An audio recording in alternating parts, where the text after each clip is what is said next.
আলামিন বলেন, আকাশ এবং জমিনের সৃষ্টির ব্যাপারে, চন্দ্র এবং সূর্যের সৃষ্টির ব্যাপারে, রাত এবং দিনের আবর্তন এবং পরিবর্তনের ব্যাপারে আমার নিদর্শন রয়েছে। বুদ্ধিমানদের জন্য জ্ঞান, যাদের আমি জ্ঞান দিয়েছি, জ্ঞানীদের জন্য জ্ঞানী কারা? আল্লাহ পাক বলছেন, আল্লাযীনা ইয়াযকুরুনাল্লাহা কিয়ামান ওয়া কুউদান ওয়া আলা জুনুবিহিম ওয়া ইয়াতাফাক্কারুনা ফি খালকিস সামাওয়াতি ওয়াল আরদ রাব্বানা মা খালাকতা হাযা বাতিলান সুবহানাকা ফাকিনা আযাবান নার। বুদ্ধিমান কারা? আপনারা বুদ্ধিজীবী বললেই হবে না। বুদ্ধি কাদের আছে, জ্ঞান কাদের আছে, তাদের সম্পর্কে আল্লাহ বলছেন জ্ঞানবান হচ্ছে ওই সব লোক আল্লাযীনা ইয়াযকুরুনাল্লাহা কিয়ামান ওয়া কুউদান ওয়া আলা জুনুবিহিম, যারা দাঁড়ানো অবস্থায়, বসা অবস্থায়, শোয়া অবস্থায় সার্বক্ষণিকভাবে আল্লাহ পাককে স্মরণ করে। সুবহানাল্লাহ। যাদের কাছে আল্লাহ নাই, আল্লাহ বিবর্জিত বুদ্ধিজীবী যারা, তারা চাঁদ সূর্যের প্রশংসা করে, নদ নদী ফল মূল এর প্রশংসা করে, কিন্তু এগুলি যিনি সৃষ্টি করেছেন তাকে তারা খুঁজে পায় না। তার সম্পর্কে একটি কথাও তারা বলতে রাজি না। যারা নাকি সত্যিকারের জ্ঞানবান, আকাশ এবং পৃথিবীর সৃষ্টির ব্যাপারে চিন্তা করে, রাত এবং দিনের পরিবর্তনের চেষ্টা করে, চিন্তা করে, তারা এক সময় আল্লাহর এই সৃষ্টি জগৎ দেখে দেখে হয়রান হয়ে গিয়ে তাদের স্বতঃস্ফূর্ত ভাবে তাদের মুখ থেকে বেরিয়ে যায়, আলহামদুলিল্লাহি রাব্বিল আলামিন। পড়েন সবাই, আলহামদুলিল্লাহি রাব্বিল আলামিন। সমস্ত প্রশংসা আল্লাহ পাক তোমার, তুমি এগুলিকে সৃষ্টি করেছো। রব্বানা মা খালাকতা হাযা বাতিলা, কোন জিনিসকে তুমি খেল তামাশার বিষয়বস্তু করে তৈরি করো নাই, প্রত্যেকটার পেছনে উদ্দেশ্য রয়েছে, আর সুন্দর করে তুমি সৃষ্টি করেছো। প্রকৃতিবাদী বুদ্ধিজীবী যারা, তারা এগুলির মধ্যে প্রকৃতিকেই খুঁজে পায়, সব প্রকৃতি করেছে, কিন্তু আল্লাহ পাককে তারা খুঁজে পায় না, আল্লাহকে স্বীকারও করে না, মানতেও চায় না। আল্লাহ পাক বলছেন যে আমার সমস্ত প্রশংসা হচ্ছে আল্লাহ পাকের। সমস্ত প্রশংসা কার? আল্লাহ পাকের। ওই বিশাল আকাশ তিনি সৃষ্টি করেছেন, প্রশংসা সেই আল্লাহ পাকের। জমিন সৃষ্টি করেছেন আল্লাহ পাক, সেজন্য প্রশংসা আল্লাহ পাকের। আমাকে সৃষ্টি করেছেন আল্লাহ, সেজন্য প্রশংসা আল্লাহ পাকের। প্রশংসা কার? আল্লাহ পাক। ডাক্তারের চিকিৎসায় রোগী ভালো হয়েছে, প্রশংসা কার? ওই আল্লাহ পাকের, যিনি ডাক্তারকে সঠিক ডায়াগনোসিস করার তৌফিক দিয়েছেন। ঠিক কিনা বলে? গাছের ফল মিষ্টি, প্রশংসা গাছের নয়, আল্লাহ পাকের। কারো গলার আওয়াজ খুব সুমিষ্ট, খুব সুন্দর, প্রশংসা সেই ব্যক্তির নয়, প্রশংসা ওই আল্লাহ পাকের, যিনি তার গোলামের, তার বান্দার গলার আওয়াজকে সুন্দর করেছেন। সুবহানাল্লাহ। এই হচ্ছে প্রশংসা। সমস্ত ব্যাপারে প্রশংসা হবে আল্লাহ পাকের, আর ফাসিকের প্রশংসা করা যাবে না। নবী করিম সাল্লাল্লাহু আলাইহি সাল্লাম বলেছেন, ইযা মুদিহাল ফাসিকু ইহতাজ্জাতিল আরশ। কোন ফাসিক, ফাসিক বলা হয় ওই সব ব্যক্তিকে যারা প্রকাশ্য আল্লাহর অবমাননা করে, নামাজ নাই, রোজা নাই, আল্লাহ পরকালের চিন্তা নাই। এই ধরনের মানুষ, এই ধরনের নেতাদের প্রশংসা যদি কেউ করে, তাহলে আল্লাহ পাকের আরশ গোসায় থরথর করে কাঁপতে থাকে। প্রশংসা হবে কেবলমাত্র আল্লাহ পাকের। মানুষেরা বোঝে না, না বুঝে আন্দাজে প্রশংসা করে মানুষের, মূলত প্রশংসা হবে আল্লাহ পাকের। প্রশংসা কার? আল্লাহর। জোরে বলেন কার?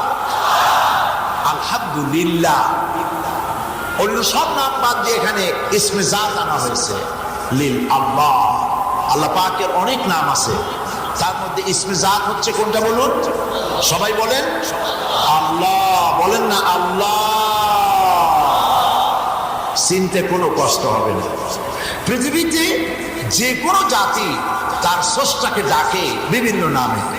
কেউ বলেন ভগবান, কেউ বলেন গড, কেউ বলেন বিধাতা, কেউ বলেন ঈশ্বর। এই প্রত্যেকটি শব্দের স্ত্রীলিঙ্গে প্রতিশব্দ বসানো যাবে, যাবে না? ভগবানে কি আসবে? ঈশ্বরে কি আসবে? গডে কি আসবে? প্রত্যেকটি শব্দের প্রতিশব্দে আরেকটি শব্দ আসবে। কিন্তু বলুন তো, আল্লাহ রাব্বুল আলামিনের এই যে পবিত্র নাম, এর স্ত্রীলিঙ্গে ফেমিনিন জেন্ডারে কি আসবে? সারা দুনিয়ার ডিকশনারি যদি একত্রিত করেন মিলাইতে পারবেন না, একটা প্রতিশব্দ মিলবে না। সুবহানাল্লাহ বলবেন না? আল্লাহকে চেনার জন্য, বোঝার জন্য আল্লাহ এই শব্দ দিয়েই যথেষ্ট। কেউ যদি জানতে চায়, আল্লাহ দিয়ে আল্লাহকে চিনতে চায়, তাহলে দেখুন কোরআনে কারীমের ভিতরে আল্লাহ রাব্বুল আলামিন বলেছেন আল্লাহু লা ইলাহা ইল্লা হুয়াল হাইয়ুল কাইয়্যুম। পড়েন আমার সাথে, আল্লাহু লা ইলাহা ইল্লা হুয়াল হাইয়ুল কাইয়্যুম। আল্লাহ হচ্ছেন তিনি যিনি ছাড়া কোনো ইলাহ নাই, যিনি ছাড়া কোনো মাবুদ নাই, উপাস্য নাই। তিনি সদা জাগ্রত, তিনি চিরঞ্জীব। এখন যদি কেউ আল্লাহর আলিফ বাদ দিয়া যদি আল্লাহরে চিনতে চায়, আল্লাহর আলিফ বাদ দিলে থাকে কি? লিল্লাহ। আল্লাহ রাব্বুল আলামিনের পবিত্র নাম, আল্লাহর আলিফ বাদ দিয়া থাকলো লিল্লাহ।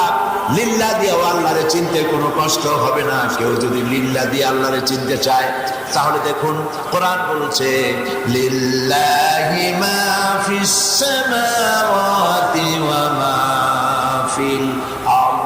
আকাশ এবং জমিনের সার্বভৌমত্বের একচ্ছত্র মালিক হচ্ছেন আল্লাহ রাব্বুল আলামিন। সুবহানাল্লাহ। একচ্ছত্র মালিক তিনি। এবার যদি আলিফ বাদ দিলাম, লাম বাদ দিলাম, আল্লাহর আলিফ বাদ লাম বাদ থাকলো কি? লাহু। এই দুটি অক্ষর আছে, দুটি অক্ষর দিয়ে আল্লাহকে চেনা যায়। এই দুটি অক্ষর দিয়ে যদি আল্লাহকে কেউ চিনতে চায়, তাও চিনতে কষ্ট হবে না। কোরআনে কারীমের মধ্যে আল্লাহ রাব্বুল আলামিন তার অসংখ্য গুণরাজির ভিতরে একটি গুণ এই দুটি অক্ষরের মধ্য দিয়ে বলেছেন লাহু মাকালিদুস সামাওয়াতি ওয়াল আরদ।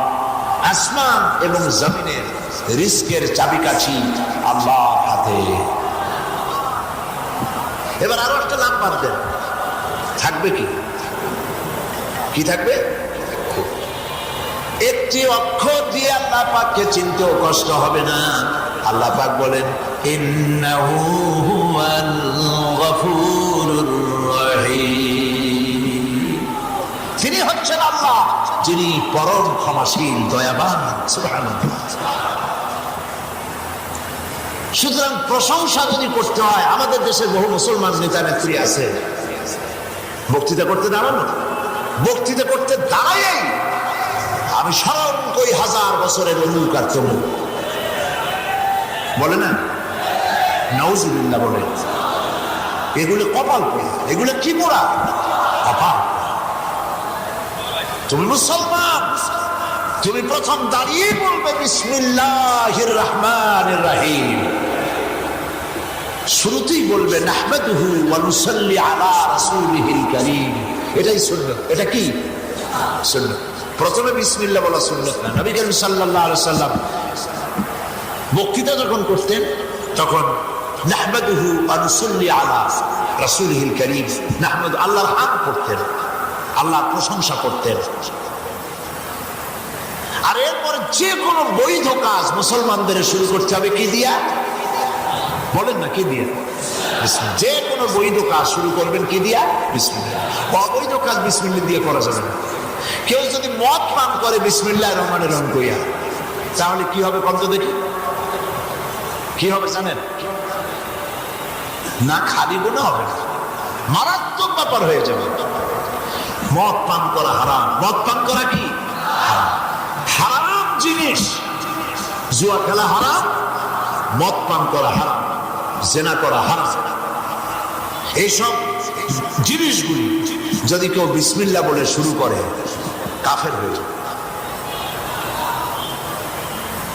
মদ পান করলে কবিরা গুনাহ হবে, কিন্তু বিসমিল্লাহ বলে যদি পান করে, বিসমিল্লাহ বলে যদি জুয়া খেলা শুরু করে, কাফের হয়ে যাবে। তার মানে আল্লাহর নিষিদ্ধ করার জিনিসগুলি তুমি আল্লাহর বুড়ো আঙুল দেখায় বলতেছো যে তোমার নিষেধ করা জিনিস তোমার নাম দিয়ে শুরু করলাম। নাউযুবিল্লাহ। এই জন্য প্রত্যেকটি বৈধ জিনিস শুরু করতে হবে কি বলে? পড়েন, বিসমিল্লাহির রাহমানির রাহিম। পরম করুণাময় আল্লাহ রাব্বুল আলামিনের নামে শুরু করছি। বলেন আলহামদুলিল্লাহ। আল্লাহর নাম নিয়ে শুরু করতে হবে। এর অর্থ করা যাবে না, বাংলায় বললে হবে না। বাংলায় যদি বলেন ভাত খাওয়ার সময় পরম করুণাময় আল্লাহর নামে খাওয়া আরম্ভ করলাম, কবলে যা আছে, এরকম হবে না। আপনি নিয়ামত থেকে বঞ্চিত হয়ে যাবেন। আপনি সব জায়গায় অনুবাদ চলে না, অনুবাদ করে আপনি বুঝতে পারবেন। কোরআন আপনি আপনার মায়ের ভাষায়, আমার প্রিয় ভাষা কোনটা তাও আপনারা জানেন। আমাদের প্রিয় ভাষা কোনটি? আমার মায়ের ভাষা, বাপের ভাষা কোনটা? বাংলা ভাষা। এবং এই সেই ফেব্রুয়ারি মাস, যেই মাসে বাংলা ভাষার জন্য আমাদের ছেলেরা জীবন দিয়েছিল। আপনি মায়ের ভাষায় কোরআন শরীফ বুঝতে পারবেন, কিন্তু আপনি এই ভাষা দিয়ে নামাজ পড়তে পারবেন না। কেউ যদি নামাজ পড়ে এইভাবে, আল্লাহ সর্বশ্রেষ্ঠ, সমস্ত প্রশংসা আল্লাহ পাকের, যিনি তামাম জাহানের পালনেওয়ালা রব, যিনি পরম করুণাময় দয়াময়, নামাজ হবে? নামাজ হবে না। বুঝতে পারবেন আপনার নিজের ভাষা দিয়ে, কিন্তু তেলাওয়াত করতে হবে। যখন তেলাওয়াত করবেন আরবিতেই করতে হবে। এই জন্যই কোরআন টিকে আছে। সুবহানাল্লাহ। এর অরিজিনালিটি নষ্ট হয় নাই। আল্লাহ পাক নিজেই দায়িত্ব নিয়েছেন টিকায় রাখা। তাতে যত হিকমত আছে, এটাও একটি হিকমত। কোরআন শরীফ এই ভাষাই পড়তে হবে। আপনি যদি আল্লাহকে খোদা খোদা করতে থাকেন, আছেন আমাদের দেশে খালি কয় খোদা হাফেজ, বলে কিনা বলে, এগুলো বাদ দেবেন। এখন থেকে বলবেন আল্লাহ হাফেজ। কি বলবেন? বলেন কি বলবেন? আল্লাহ হাফেজ। খোদা বলবেন না কেন? এই জন্য বলবেন না যে আল্লাহ পাক তার নিজের খোদা বলে কোনো জায়গায় বলেন নাই। আল্লাহর ৯৯ নামের মধ্যে খোদা আছে, তা আমরা আন্দাজে কবে কেন খোদা? ঠিক কিনা বলুন? ৫০ লক্ষ বার যদি আপনি খোদা বলেন, একবার আল্লাহ বলার সমান হবে না। এই জন্য সমস্ত প্রশংসা হচ্ছে কার? আল্লাহ পাকের। এখন আল্লাহ পাক যিনি আল্লাহর প্রশংসা শিখাই দিচ্ছেন। বলেন আবার আমার সাথে, আলহামদুলিল্লাহি রাব্বিল আলামিন। সমস্ত প্রশংসা আল্লাহ রাব্বুল আলামিনের, আল্লাহ পাকের, যিনি তামাম জাহানের পালনেওয়ালা রব, যিনি রব। রবের বিশাল ব্যাখ্যা, বিশাল ব্যাখ্যা। রব শব্দের বাংলা অর্থ দাঁড়ায় লালনকারী, প্রতিপালনকারী, কিন্তু এর ভাব অর্থ অনেক ব্যাপক। রব শব্দের অর্থ এক কথায় বুঝাবার জন্য আমি এভাবে বলি, লক্ষ্য করুন। রব বলা হয় তাকে যাহার যখন যে জিনিসের যতটুকুন প্রয়োজন, তাহাকে তখন সেই জিনিস যিনি পৌঁছে দেন চাওয়ার আগে, তাকে বলা হয় রব। সুবহানাল্লাহ বলবেন না? মায়ের পেটের থেকে যখন দুনিয়া এসেছিলাম তখন লিকুইড খানা খাবো, এই জন্য দাঁতের প্রয়োজন ছিল না। কিন্তু যখন বয়স বেড়ে গেল, দাঁতের প্রয়োজন দেখা দিল। আল্লাহর কাছে চাওয়া লাগে নাই, বিনা দরখাস্তে রব্বুল আলামিন দাঁত পৌঁছায় দিয়েছে। একটি দৃষ্টান্ত দিলাম মাত্র। যিনি চাওয়ার আগে তার সৃষ্টি জগতের প্রয়োজন মিটান, তিনি হচ্ছেন রব।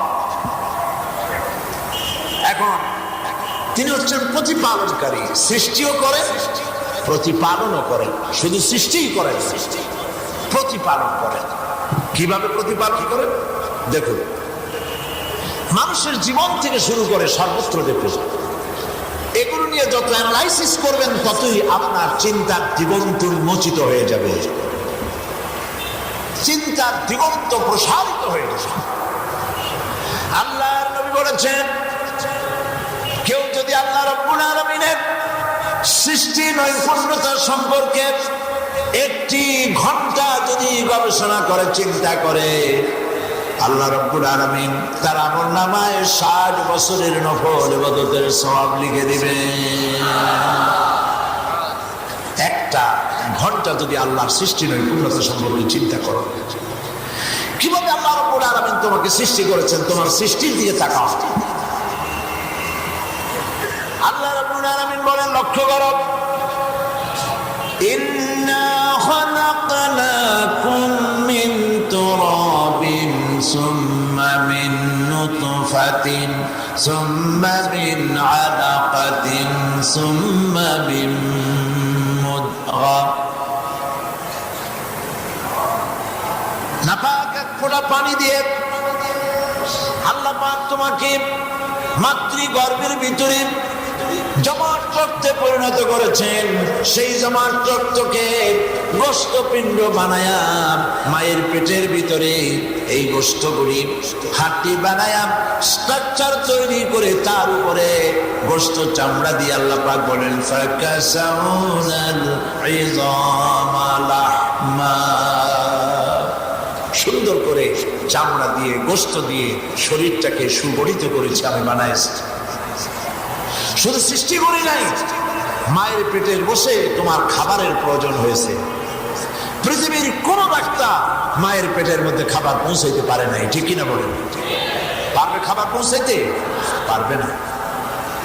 আল্লাহ পাক বলেন, তিনি হলেন রব। তিনি এমন রব, এমন প্রতিপালনকারী, যখন মায়ের পেটে সন্তান এলো, মায়ের মাসিক অসুখকে আল্লাহ পাক বন্ধ করে দিলেন। আর সন্তানের নাভির সাথে মায়ের নাভির সঙ্গে একটা পাইপ লাগায় দিয়া মায়ের রক্তগুলি দিয়ে বাচ্চার শরীরকে পরিপুষ্ট করলেন। ইচ্ছে করলে আল্লাহ পাক এই রক্ত তার মুখ দিয়ে পান করাতে পারতেন। মুখ দিয়া এই রক্তগুলি পান করার নাই, মুখটাকে মায়ের পেটের ভিতরে আল্লাহ পাক সুন্দর করে রেখে দিয়েছেন। এই মুখ পবিত্র করে রেখেছেন যাতে করে দুনিয়া আসার পর এই মুখ দিয়ে আল্লাহ রাব্বুল আলামিনের পবিত্র নামের জিকির করতে পারো। সবাই জিকির করেন, সুবহানাল্লাহ, আলহামদুলিল্লাহ, লা ইলাহা ইল্লাল্লাহ, লা ইলাহা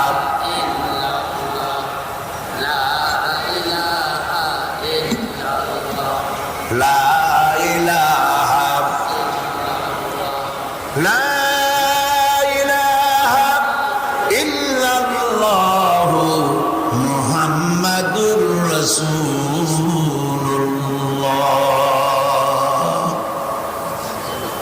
মায়ের পেট থেকে সুম্মা নুখরিজুকুম তিফলা, বাচ্চার আকারে মায়ের পেট থেকে বের করে নিয়ে এসেছি। এমন অবস্থায় এসেছি, আল্লাযী আখরাজাকুম মিন বুতুনি উম্মাহাতিকুম লা তা'লামুনা শাইআ। এমন অবস্থায় মায়ের পেট থেকে বের করে আনা হয়েছে। হয়েছে যখন তোমার কোনো হুঁশ ছিল না, জ্ঞান ছিল না। জোরে বলেন সুবহানাল্লাহ। কি খাবে? তোমার খাবারের কেউ তৈরি করে রাখে নাই।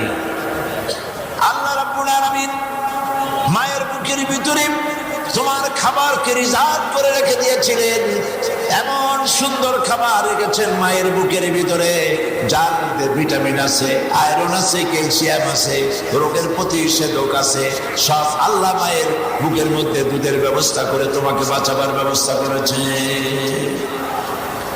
যেই মা এমন কষ্ট করে গর্ভধারণ করেছেন, আবার ডেলিভারিতেও কষ্ট করেছেন, বুকের দুধ খাওয়ায়া মানুষ করেছেন, ওই মায়ের ব্যাপারে আল্লাহ পাক বলে দিয়েছেন, বান্দারে ওই মা বাপের কথার জন্য ভুলে যেও না। আমার জিকিরের পরে ইবাদত করে মায়ের মা বাপের শুকরিয়া আদায় করো, তাদের জন্য আমার কাছে দোয়া করো। রব্বিরহামহুমা কামা রাব্বায়ানি সাগীরা। পড়েন সবাই জোরে সোরে, রব্বিরহামহুমা কামা রাব্বায়ানি সাগীরা। আল্লাহ রাব্বুল আলামিন শিখাই দিলেন, বান্দারে তোমার মা বাপের জন্য আমার কাছে দোয়া করো। আয় আমার রব, আয় আমার আল্লাহ তাআলা, আমার মা বাপ যেমন আমাকে স্নেহের কোলে ছোটবেলায় লালন পালন করেছে, এইভাবে করে আমার মা বাপকে তোমার রহমতের কোলে লালন পালন করো। শুধু সৃষ্টি করেন নাই, প্রতিপালন করেছে। পৃথিবীতে আসার পর শুধুমাত্র আপনার শরীরের দিকে আপনি তাকান, আল্লাহ পাক কিভাবে আপনাকে তৈরি করেছেন। আপনার ব্রেন, আপনার চোখ, আপনার কান, আপনার হার্ট, আপনার চলশক্তি, সবকিছুই আল্লাহ পাকের বিশাল অবদান। চিন্তা করুন, গবেষণা করুন, আল্লাহর শকরার্থে মাথা নত হয়ে আসবে। মানুষের শরীরে রক্ত চলাচলের জন্য আল্লাহ পাক যতগুলি তিনি রগ রেশা তৈরি করেছেন, এ সমস্ত রগগুলি যদি একত্রিত করা হয় 3 একর জমিন লাগবে সাজায় রাখতে। সুবহানাল্লাহ বলবেন। আমরা যা খাচ্ছি কার্বোহাইড্রেট, এই খাবারগুলি রক্ত হচ্ছে। এই রক্ত মাথা থেকে শুরু করে পা পর্যন্ত পৌঁছে দেওয়ার জন্য আল্লাহ পাক রগ রেশা তৈরি করেছেন। আর একটা পাম্প মেশিন তৈরি করেছেন, যেটাকে জেনারেটর বলা হয়। সেই পাম্প মেশিন, সেই জেনারেটরের নাম কি বলতে পারেন? সেটার নাম হলো হার্ট। হার্ট এটা সম্প্রসারণ এবং সংকোচন হচ্ছে প্রতি মুহূর্তে। সংকোচন সম্প্রসারণের মধ্য দিয়ে এই রক্ত মাথা থেকে পা পর্যন্ত পৌঁছায় দিচ্ছে। এই রক্ত সঞ্চালন হচ্ছে বলে পায়ের ভিতরে কাঁটা ঢুকলে মাথায় টের পায়, আবার মাথার চুল ধরে টান দিলে পায়ে টের পায়। রক্ত সঞ্চালন যদি বন্ধ হয়ে যায়, তাহলে যে অঙ্গে রক্ত সঞ্চালন বন্ধ হবে সেটা প্যারালাইজড হয়ে যায়। এখন এই হার্টের ভিতরে যে সমস্ত রগ আছে, এই রগের কোন একটি রগ যদি বন্ধ হয়ে যায়, রক্ত সঞ্চালনে যদি বন্ধ হয়ে যায়, ব্লক হয়ে যায়, তাহলে কি হবে? এই জন্য ডাক্তার অপারেশন করে আর একটা রগ লাগাই দেবে। সেই রগ পাবে কোথায়? আল্লাহ রাব্বুল আলামিনের এসব সৃষ্টি নৈপুণ্যতার চিন্তা করলে শুধুই সেজদা দিতেই হবে। আল্লাহ রাব্বুল আলামিন মানুষের শরীরকে এত সুন্দর করে বানিয়েছেন, হার্টের কোন রগ যদি এভাবে বন্ধ হয়ে যায়, তাহলে স্পায়ার পার্টস হিসেবে আল্লাহ রাব্বুল আলামিন তার রানের মধ্যে, তার পায়ের মধ্যে, তার হাতের ভিতরে আলাদা কিছু রগ রেখে দিয়েছেন, যেগুলি ডাক্তার অপারেশন করে হাতের ভিতরে লাগাই দিয়া রক্তের সঞ্চালন আবার চালু করে দেয়। কিডনি লাগে মাত্র একটা, মানুষের জন্য কিডনি লাগে মাত্র একটা। এই একটা কিডনি হলেই যথেষ্ট। সেখানে আল্লাহ পাক মানুষকে কয়টা কিডনি দান করেছে? 2টি কিডনি দান করেছে। যাদের কিডনি বন্ধ হয়ে যায়, ড্যামেজ হয়ে যায়, ডায়ালিসিস করতে হয়, আল্লাহ পাক যেন আমাদের কিডনি ভালো রাখেন, বলেন আমিন। আল্লাহ পাক যেন আমাদের চোখ ভালো রাখেন, বলেন আমিন। আল্লাহ যেন আমাদের ব্রেন ভালো রাখেন, বলেন আমিন। আমাদের চলৎ শক্তি, আমাদের কথা বলার শক্তি, আমাদের শ্রবণ শক্তি আল্লাহ যেন সব ভালো রাখেন, বলেন আমিন। হসপিটালে যে দেখে এসে ডায়াগনোসিস কি কষ্টের ব্যাপার যাদের হচ্ছে, আল্লাহ তাদেরকে রহম করুন, বলেন আমিন। সমস্ত রক্ত বের করে যন্ত্রের মাধ্যমে কিডনি যে কাজটা করতো সেইটা যন্ত্রের মাধ্যমে পরিষ্কার হয়ে আবার শরীরের মধ্যে প্রবেশ করতেছে। সপ্তাহে 2বার 3বার এভাবে করতে হয়, একবারে 2500 3000 টাকা খরচ হয়। তাহলে মাসে সপ্তাহে যদি 3বার করা লাগে বা 2বার করা লাগে, 5000 লাগলো সপ্তাহে, 20,000 টাকা বা 40,000 টাকা মাসে লাগে খরচ হিসেবে। বিভিন্ন রকম খরচ হয় বিভিন্ন রুগী। প্রতি মাসে যদি 40,000 টাকা খরচ হয় আপনার কিডনির জন্য, তাহলে যতদিন কিডনি ভালো ছিল আল্লাহ যদি ভাড়া চাইতেন তাহলে কত হাজার কোটি টাকা ভাড়া হইতো, চিন্তা করেন। তাও সুবহানাল্লাহ বলবেন না। এই জন্য আল্লাহ পাক বলেছেন আমার শুকর আদায় করো, পড়ো আলহামদুলিল্লাহি রাব্বিল আলামিন।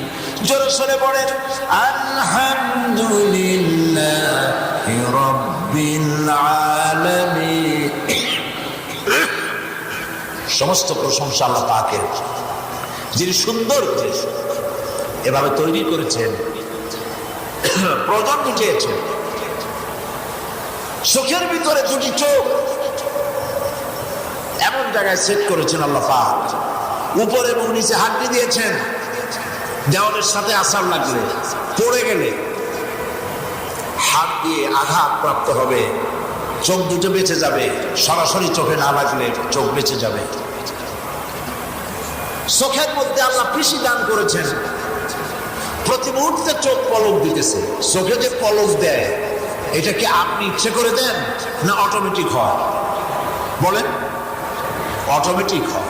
আপনি ইচ্ছে করে দিলে খালি ফটল ফটল করবেন, এটা অটোমেটিক হয়। কেন হয় জানেন?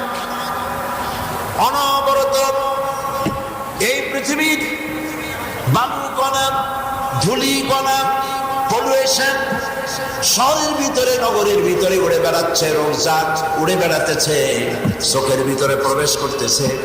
আল্লাহ চোখের মধ্যে পানি দিয়েছেন, চোখের ভিতরে মেডিসিন, এক রকমের ওষুধ পানি আল্লাহ পাক তৈরি করে দিয়েছেন। যত ময়লা ভিতরে ঢুকতেছে প্রতি মুহূর্তে অটোমেটিক পলক পড়ে পড়ে আল্লাহ পাক চক্ষু দুইটাকে ক্লিন করে দিতেছে। চোখ ক্লিন হয়ে যাচ্ছে। আমরা সব সময় দেখি নেগেটিভ, আমরা চোখ দিয়ে যা দেখি নেগেটিভ দেখি। চোখের ভিতরে আল্লাহ ক্যামেরা ফিট করে রেখেছেন, যা দিয়া আল্লাহ নেগেটিভ জিনিসটাকে পজিটিভ করে দেখান। সুবহানাল্লাহ বিহামদিহি, সুবহানাল্লাহ বিহামদিহি। সূক্ষ্ম সূক্ষ্ম নাম চোখের মধ্যে আল্লাহ দিয়ে দিয়েছেন। একটা চোখের শকর আদায় করে আমরা শেষ করতে পারবো না। এই চোখ দুটা যদি হাড়ের মধ্যে, 2 হাড়ের মাঝখানে না হয়ে যদি কপালের উপরে কুমিরের মতো হইতো, চিন্তা করেন কি অসুবিধা হয়ে যেত। ব্রেন দেখুন, ব্রেন মানুষের মাথা, হাড্ডি, খুলি, এই খুলির ভিতরে আছে ব্রেন। ব্রেন আছে পানির উপরে, এক প্রকারের পানি আছে যার উপরে এটা ভাসমান। মাখন যেমন পানির উপরে ভাসে, ব্রেনের মধ্যে সামান্য একটু পানির মতো আছে যার উপরে ব্রেনটা ভাসতেছে। এই ব্রেনের ভিতরে অনেকগুলি সেল আছে, CELL সেল, অনেকগুলি কোষ আছে। কোনটা দুঃখের অনুভূতি গ্রহণ করে, কোনটা শোকে, কোনটা সুখে, কোনটা আনন্দে, কোনটা মেমোরি, কোনটা চিন্তা, কোনটা মেধা, কোনটা প্রজ্ঞা, কোনটা হঠাৎ বুদ্ধি। বিভিন্ন রকমের সেল ওই ব্রেনের ভেতরে আল্লাহ পাক রেখে দিয়েছেন। এক মেমোরি সেল, যেটা বিজ্ঞানীরা বলেছেন মেমোরি সেল যেটা আছে, এই মেমোরি সেলের ভিতরে পৃথিবীর তাবৎ ডাটা, ইনফরমেশন, পৃথিবীতে যা কিছু আছে সব যদি মেমোরি সেলের মধ্যে আপনি ঢুকাইতে পারেন, ওর মধ্যে আল্লাহ যে জায়গা রেখেছেন 1,00,000 ভাগের 1 ভাগ জায়গা পুরা হবে না। কম্পিউটার কম্পিউটারের চাইতে, মানুষের তৈরি করা কম্পিউটারের চাইতে মোর পাওয়ারফুল মেমোরি সেল। সুবহানাল্লাহ বলেন। এই কম্পিউটার বানাইছে কে? কে বানিয়েছে? আল্লাহ পাক। আল্লাহ পাক বানান নাই, মানুষ বানিয়েছে। এই মানুষের ওই কম্পিউটার বানাবার বুদ্ধিটা কে দিল? আল্লাহ পাক। সুবহানাল্লাহ। তিনি হচ্ছেন রব, যিনি এগুলি ঠিক করে দিয়েছেন। দেখেন ব্রেন আপনাকে কিভাবে সাহায্য করেছে। আপনি রাস্তা দিয়ে হেঁটে যাচ্ছেন, সাপ পড়েছে চোখের সামনে, সাপ দেখলো, কি দিয়ে দেখলেন? চোখ দিয়ে দেখেছে। চোখ সঙ্গে সঙ্গে তাকে ট্রান্সমিট করেছে ব্রেনে, ব্রেনের বুদ্ধির সেল যেখানে, সেখানে চোখ ট্রান্সমিট করে দিয়েছে। বুদ্ধি বলে দিল হাতে লাঠি থাকলে পিটার মার, লাঠি যদি না থাকে অ্যাবাউট ডাবল মার্কস। এই যে ব্রেন আপনাকে সিদ্ধান্ত দিল, কয় ঘন্টা লাগছে? কয় মিনিট লেগেছে? 1 সেকেন্ডও লাগে নাই, 1 সেকেন্ডও লাগে নাই। চোখ দেখেছে, মেমোরি সেলকে ট্রান্সমিট করেছে, মেমোরি সেল আপনার হাত পা গুলোকে সক্রিয় করে বিপদ থেকে দৌড়াবার জন্য, ভাগার জন্য সহযোগিতা করে দিয়েছে। এরপরেও আল্লাহ শুকর আদায় করবেন না? প্রত্যেক নামাজে সূরা ফাতিহা পড়া ফরজ, ওয়াজিব করা হলো কেন? এই জন্য করেছেন, এই সূরা যদি মানুষ বুঝে নাস্তিক হইতে পারে না। নাস্তিক আর মুরতাদ হয় কপাল পোড়ারা। কারা হয়? চিল্লায় বলো। কপাল পোড়ারা নাস্তিক হয়, মুরতাদ হয়। ওই বিশাল আকাশ কইছে না, কি আকাশ? কোরআন শরীফে কি লিখছে না লিখছে অনেক দূর কিনা, সেই জন্য নীলা নীলা দেখা যায়। আকাশ বলে কিছু নেই। নিজের জন্ম স্বীকার করে, নিজের জন্ম সম্পর্কে বলে যে মানুষ তো মানুষই না। তো মানুষ কি? মানুষ তো বান্দর। এর পাশায় নাকি লেজ ছিল। এই মানুষ নাকি গাছে গেলে ডালে ডালে লাফাইত। একদিন ফট করে কোন ডালের বাড়ি লাগিয়া পাশার লেজ খুঁজে পড়ে গেল। ওই দিন থেকে লেজবিহীন মডার্ন মানুষে পরিণত হয়ে গেল। কিন্তু লেজটা খসলো কবে? এইটা দারুন সাহেব খুঁজে পান নাই বলে এটাকে বিজ্ঞানের ভাষায় বলা হয়েছে মিসিং লিঙ্ক। 25,000 বছরের মিসিং লিঙ্ক হয়ে গেছে। মানুষ কবে থেকে লেজ হারাইল এইটা ইতিহাস করে খুঁজে পায় নাই। আমি বলি, লেজ হারা মানুষ, লেজবিহীন মানুষ ডারউইন এবং তার পিতামহ মাতামহরা হতে পারে, আমরা নই। আমরা লেজবিহীন আগের থেকেই ছিলাম, আমাদের কোনো লেজই ছিল না। বান্দর আমার মামু, শিম্পাজি, ওরাং ওটাং আমার নানা দাদা, এই বলে কোনো কৃতিত্ব নাই। কৃতিত্ব হচ্ছে আমার পিতা আদম আলাইহিস সালাম, আর আমি আদম সন্তান, আমি মানুষ, এর মধ্যেই কৃতিত্ব। সুবহানাল্লাহ। এই পাগলেরা তারা বলছে মানুষ মানুষ না, ছিল বান্দর। এখনো নাকি এরকমের মানুষ আছে যাদের বুকে এবং পিঠে অনেক পশম, ওরা মনে করে এটা অরিজিনালি বান্দরের গোষ্ঠী। নাউজুবিল্লাহ। আচ্ছা বলেন, সামান্য বুদ্ধিও যদি থাকে তো এইরকমের কথা মানুষে কয় যে মানুষ বান্দর দিয়ে হয়েছে। তো বান্দর তো এখনো আছে না? নাই? আছে কিনা বান্দর? এখনো সুন্দরবনে বান্দর আছে, আমাদের চিড়িয়াখানায় বান্দর আছে। তো এই বান্দরগুলা কেউ কি কোনোদিন দেখছেন যে কোমর পর্যন্ত কেবল মানুষের মতো হয়ে উঠছে, গলা পর্যন্ত বান্দর হয়ে গেছে? আরেকটু দুধ কলা খাওয়াইলে বছর খানেকের মধ্যে মানুষ হয়ে যাবে, এরকম হয়েছে? হয় না। তার মানে হলো বান্দরের থেকে মানুষের উৎপত্তি হয় নাই। মানুষের উৎপত্তি আল্লাহ পাক প্রথম মানুষ তৈরি করেছেন আদম আলাইহিস সালাম। কি বুঝবে কি করে? শান্তিনিকেতনে লেখাপড়া করে রবীন্দ্রনাথের গোলাম যারা, তারা আল্লাহকে কি করে চিনবে?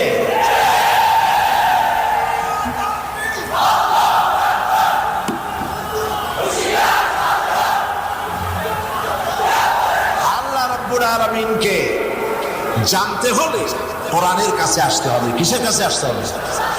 ভাই আল্লাহ রাব্বুল আলামিন বলেন আলহামদুলিল্লাহি রাব্বিল আলামিন। প্রাণ খুলে পড়েন আলহামদুলিল্লাহি রাব্বিল আলামিন। সমস্ত প্রশংসা হচ্ছে সেই রবের যিনি সৃষ্টি করেছেন, সুন্দর করে সুগঠিত করেছেন। মানুষের সব প্রয়োজন যিনি মিটিয়েছেন। এত সুন্দর করে মানুষ তৈরি করে আল্লাহ পাক তার রুবুবিয়ত দেখাচ্ছেন। আল্লাহ যে রব শুধু সৃষ্টি করেন না, প্রতিপালন করেন, তার প্রমাণ গ্রীষ্ম দেশের প্রাণী আর শীত প্রধান দেশের প্রাণী একরকম নয়। আমার দেশের কুকুর, আমার দেশের বাঘ, সিংহ একরকম, আর কানাডা অথবা শীত প্রধান নরওয়েতে শীত প্রধান দেশের বাঘ, শ্রীগল, কুকুর, হরিণ আর একরকম, কারণ সেটা শীতের দেশ। প্রচন্ড শীত, এই প্রচন্ড শীতে বারবার বরফ পড়ে, এর মধ্যে ওই হরিণ আর বাঘ, সিংহ, কুকুর এদেরকে কেউ তো কম্বল দেবে না। সেজন্য রব্বুল আলামিন শীত প্রধান দেশের সমস্ত প্রাণীর গায়ে বড় বড় লম্বা লম্বা লোম দিয়া চামড়া তৈরি, চামড়ার উপরে লম্বা লম্বা লোম দিয়ে বিরাট সুন্দর করে স্থায়ী কম্বলের ব্যবস্থা আল্লাহ পাক করে দিয়েছে। কি সুন্দর করে আল্লাহ পাক দেখাচ্ছে। এগুলো বুঝবে কারা? আল্লাহ পাক বলেন ওয়া তিলকাল আমসালু নাদরিবুহা লিন-নাস ওয়া মা ইয়াকিলুহা ইল্লাল আলিমুন। ওয়া তিলকাল আমসালু নাদরিবুহা লিন-নাস, এইসব দৃষ্টান্ত আমি মানুষের জন্য সেট করেছি, বুঝবে কারা? ইল্লাল আলিমুন, যাদের জ্ঞান আছে, বুদ্ধি আছে, বিবেক আছে, আর একটা তারাই বুঝবে। কোরআন শরীফে বুদ্ধিজীবীর কথা কিন্তু বলা হয় নাই, বুদ্ধির কথা কোরআনে বলা হয় নাই, বলা হয়েছে জ্ঞানের কথা। কিসের কথা বলেন সবাই? কিসের কথা? জ্ঞানের কথা বলা হয়েছে, বুদ্ধির কথা বলা হয়নি। কোরআন শরীফে বলা হয়েছে আমার কাছে জ্ঞান চাও, বুদ্ধি চাও, ও প্রভু তুমি আমারে বুদ্ধি দাও, এই কথা কিন্তু বলা হয়নি। কি বলা হয়েছে? রব্বি জিদনি ইলমা, পড়েন সবাই, রব্বি জিদনি ইলমা। আবার পড়েন, রব্বি জিদনি ইলমা। আয় আল্লাহ তাআলা তুমি আমার জ্ঞানকে বৃদ্ধি করে দাও। সুবহানাল্লাহ, আমার জ্ঞান বাড়ায় দাও। কোরআন শরীফে আল্লাহ পাক বলেছে আমি লোকমানকে জ্ঞান দান করেছি, হিকমত দান করেছি, দাউদকে জ্ঞান দান করেছি, বুদ্ধি দিছি। এই কথা আল্লাহ পাক বলেন না। কোরআন সব জায়গায় জ্ঞানের কথা বলেছে। বুদ্ধি, জ্ঞান, ইলম আল্লাহ পাকের নূর। জ্ঞান হচ্ছে আল্লাহ পাকের নূর। সুবহানাল্লাহ বলেন। বুদ্ধির উৎস, বুদ্ধি বিকৃত হয়ে যায়। যেই বুদ্ধি, যেই জ্ঞান ওহী দ্বারা নিয়ন্ত্রিত হয় না, নষ্ট হয়ে যায়। যেমন আমার দেশের এক প্রফেসর, ঢাকা বিশ্ববিদ্যালয়ের এক প্রফেসর, বুদ্ধি নষ্ট হয়ে গেছিল। মরার সময় বললো কি যে আমারে গোসল দিবা না, দাফন করাবা না, কাফন করবে না, হসপিটালে দিয়ে দিবা, মেডিকেল কলেজের ছেলেরা অপারেশন করিয়া তারা অপারেশন কেমনে করে এটা শিখবে। মনে আছে না আপনাদের? ভুলে যান নাই তো? অরে নিয়ে মরার পর কপাল কত খারাপ। অন্তত এই বুদ্ধিমত্তা ছিল যে যা করছি কবরের উপরে থাকলেই ভালো, কবরের মধ্যে গেলে ফেরেশতারা যে কি করবে তার তো ঠিক নেই। এরপরে তাকে নেওয়া হলো বারডেমে। বারডেম থেকে যখন মেডিকেল কলেজে নেওয়া হচ্ছিল, ছেলেরা যখন টের পাইছে, পত্রিকায় এসেছে, ছেলেরা বলছে যে আল্লাহর রাস্তায় মাপ চাই, মেহেরবানি করে তারে আমাদের এখানে আনবেন না। কারণ সারা জীবন আল্লাহরে অস্বীকার করছে। এখন যদি তারে কাটা ছেড়া করিয়া আমরা যদি অপারেশন শিখি, তাহলে যাও রুগী বাঁচবে, তাও বাঁচা রুগী মরবে। এরে ফিরা কোনো জায়গায় বসলো না, কেউ ছুঁয়ে দিল। বারডেমের মারিচুরিতে রাখা হয়েছে। এখন কোথায় আছে আমি জানি না, তবে লাশের অবস্থা এমন হয়েছে রাস্তায় যদি এখন ফেলায় দেয় কুত্তাও খাবে না। কারণ আমার দেশের কুত্তা এতটা অভদ্র না যে এত পচা মাসি লাশ খাবে। কপাল পোড়া, কপাল পোড়া, সব বুঝছে, আল্লাহরে বুঝে নাই। নাউযুবিল্লাহ। এই পৃথিবীতে আল্লাহ রাব্বুল আলামিন তার প্রতিপালন পদ্ধতি মানুষের চোখের সামনে দেখায় দিয়েছেন। দেখো কিভাবে আমি সৃষ্টি করেছি, এগুলি দেখো আর শিক্ষা গ্রহণ করো। ফাতাবিরু ইয়া উলিল আবসার, হে চক্ষুষ্মানের আমার এই পৃথিবী দেখো, লক্ষ্য করো এবং এর দ্বারা আমার প্রশংসা করো। মানুষ বিজ্ঞানের আবিষ্কার দেখে, আর বিজ্ঞানের আবিষ্কার দেখে দেখে চমৎকৃত হয় আর বলে কোরআন তো পুরানো জিনিস, নতুন জিনিস হলো বিজ্ঞান, বিজ্ঞানের পিছনে চলে। প্রিয় ভাইরা, বিজ্ঞানকে আমি অস্বীকার করি না, বিজ্ঞানকে আমি স্বীকৃতি দেই। বিজ্ঞান হলো বিশেষ জ্ঞান। বিজ্ঞান কি জ্ঞান বলুন? বিশেষ জ্ঞান। বিশেষ জ্ঞান কি? আল্লাহর বানানো জিনিসগুলিকে অ্যাসেম্বল করে একটা কিছু তৈরি করে। যেমন আমার সামনে এই যে মাইক আছে, এই মাইকটা তৈরি করেছে কে? বিজ্ঞান তৈরি করে, বিজ্ঞানীরা তৈরি করেছে। কি দিয়ে তৈরি করলো? এর মধ্যে লোহা আছে, দস্তা আছে, তামা আছে, রাবার আছে, যা কিছু আছে মৌলিক উপাদানগুলি কার? বলেন সবাই, আল্লাহ পাক। আমার সামনে একটি টেবিল আছে, মিস্ত্রিরা এটাকে তৈরি করেছে, কিন্তু এর উপাদান হলো কাঠ আর লোহা। কে তৈরি করেছে কাঠ? কে তৈরি করেছে লোহা? পৃথিবীর যেদিকে তাকাবেন সেদিকেই আল্লাহর জিনিসগুলিকে সুন্দর করে আপনি বানিয়েছেন, আল্লাহর জিনিসগুলিকে অ্যাসেম্বল করেছেন। সেই জন্য বিজ্ঞানের প্রশংসা নয়, প্রশংসা হতে হবে কার? আল্লাহ পাকের। আপনি সাবমেরিন বানিয়েছেন, কিন্তু সাবমেরিন বানালেন কি দিয়ে? লোহা দিয়ে বানাইছেন। শিখছেন কোথায়? আমি সাবমেরিনে চড়েছি। সাবমেরিন দ্বিতীয় বিশ্বযুদ্ধে যে সাবমেরিন ব্যবহার করা হয়েছে, সেই সাবমেরিন পোর্টসমাউথে রয়েছে। সেই সাবমেরিনের ভেতরে আমি ঢুকে দেখেছি সাবমেরিন। সাবমেরিন পানিতে ডুবে যায় কিভাবে? তার পানির ট্যাঙ্কি আছে, সেই ট্যাঙ্কির ডালা খুলে দিয়ে পানি প্রবেশ করায়। যখন পরিমাণ মতো পানি এসে যায়, তখন আস্তে করে এটা পানির মধ্যে ভারে ডুবে যেতে থাকে। যখন সেই পানির তলা থেকে উঠতে চায়, তখন ডালাটা উঠে পাম্প করা হয়। সেই পাম্পের মাধ্যমে পানি ফোর্সে উপরে চলে যায়। আস্তে করে ওজন কমতে থাকে, সাবমেরিন আস্তে করে উপরে ভাসতে থাকে। কোথায় পেল এই বুদ্ধি? সাবমেরিন তৈরি করার বুদ্ধি তিমি মাছের কাছ থেকে নেওয়া হয়েছে। তিমি মাছের পিঠের উপরে থাকে বিরাট ঢাকনা, হাজার হাজার গ্যালন পানি সে ঢাকনা উঁচু করে ভেতরে গ্রহণ করে। যখন পরিপূর্ণ হয়ে যায়, আস্তে করে ভারে পানির মধ্যে সে তলিয়ে যায়। পানির ভিতরে সাবমেরিনের মতো চলে। যখন উপরে আসতে চায় অক্সিজেন নেওয়ার জন্য, তখন ডালা উঠে দিয়ে সে নিজে পাম্প করে। তার পাম্পে পানি এত উঁচু হয়, ফোয়ারা এত উঁচু ওঠে, অন্তত 4-5 কিলোমিটার দূর থেকে জাহাজের নাবিকেরা ওই ফোর্স দেখতে পায়, ফোয়ারা দেখতে পায়। এভাবে পানি সরিয়ে দিয়ে আস্তে করে 3 মাস উপরে ভেসে আসে। আল্লাহর জিনিসগুলি আছে বলেই মানুষ এগুলি দিয়ে চিন্তা করে করে করতে পারছে। পাখিরা ওড়ে, মানুষও আজ উঠতে পারছে। মানুষকে আল্লাহ পাক জ্ঞান দান করেছে, তবে এই জ্ঞান দিয়ে আল্লাহ পাক বলেছেন ওয়ামা উতীতুম মিনাল ইলমি ইল্লা কালিলা। মানুষকে খুব সামান্যতম জ্ঞান দেওয়া হয়েছে। লক্ষ্য করুন, সামান্যতম জ্ঞান দেওয়া হয়েছে মানুষকে। কত সামান্য জ্ঞান যদি বলতেন আল্লাহ, তাহলে একটা কথা ছিল। আল্লাহ বললেন সামান্যতম, তার মানে হলো একেবারেই কম জ্ঞান মানুষকে দেওয়া হয়েছে। এই সামান্যতম জ্ঞানের ব্যাখ্যা যখন আমি পড়ি, অবাক হয়ে যায়।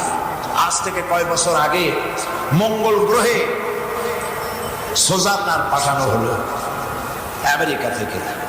সোজারনার উড়ল প্রতি ঘন্টায় 1600 কিলোমিটার বেগে, 1600 মাইল বেগে প্রতি ঘন্টায় এটা উঠতে থাকলো। 8 মাস 16 দিন পর মঙ্গল গ্রহে সোজারনার গিয়ে নামলো। 8 মাস 16 দিন একটানা উঠলো প্রতি ঘন্টায় 1600 মাইল বেগে। এরপরে সেখানে যাওয়ার পর সোজারনার ফেটে গেল ডিমের মতো করে। ভেতর থেকে 4 চাকার 6 কেজি ওজনের একটা গাড়ি বেরিয়ে এলো। সেই গাড়ির মধ্যে ছিল পাওয়ারফুল ক্যামেরা। সেই ক্যামেরা দিয়ে ছবি তুলতে লাগলো। আর হিউস্টন নাসা মহাশূন্য গবেষণাগারে, যেখান থেকে তাকে প্রেরণ করা হয়েছিল, ওইখানে সে ছবি ক্যাচ করে করে ট্রান্সমিট করতেছিল।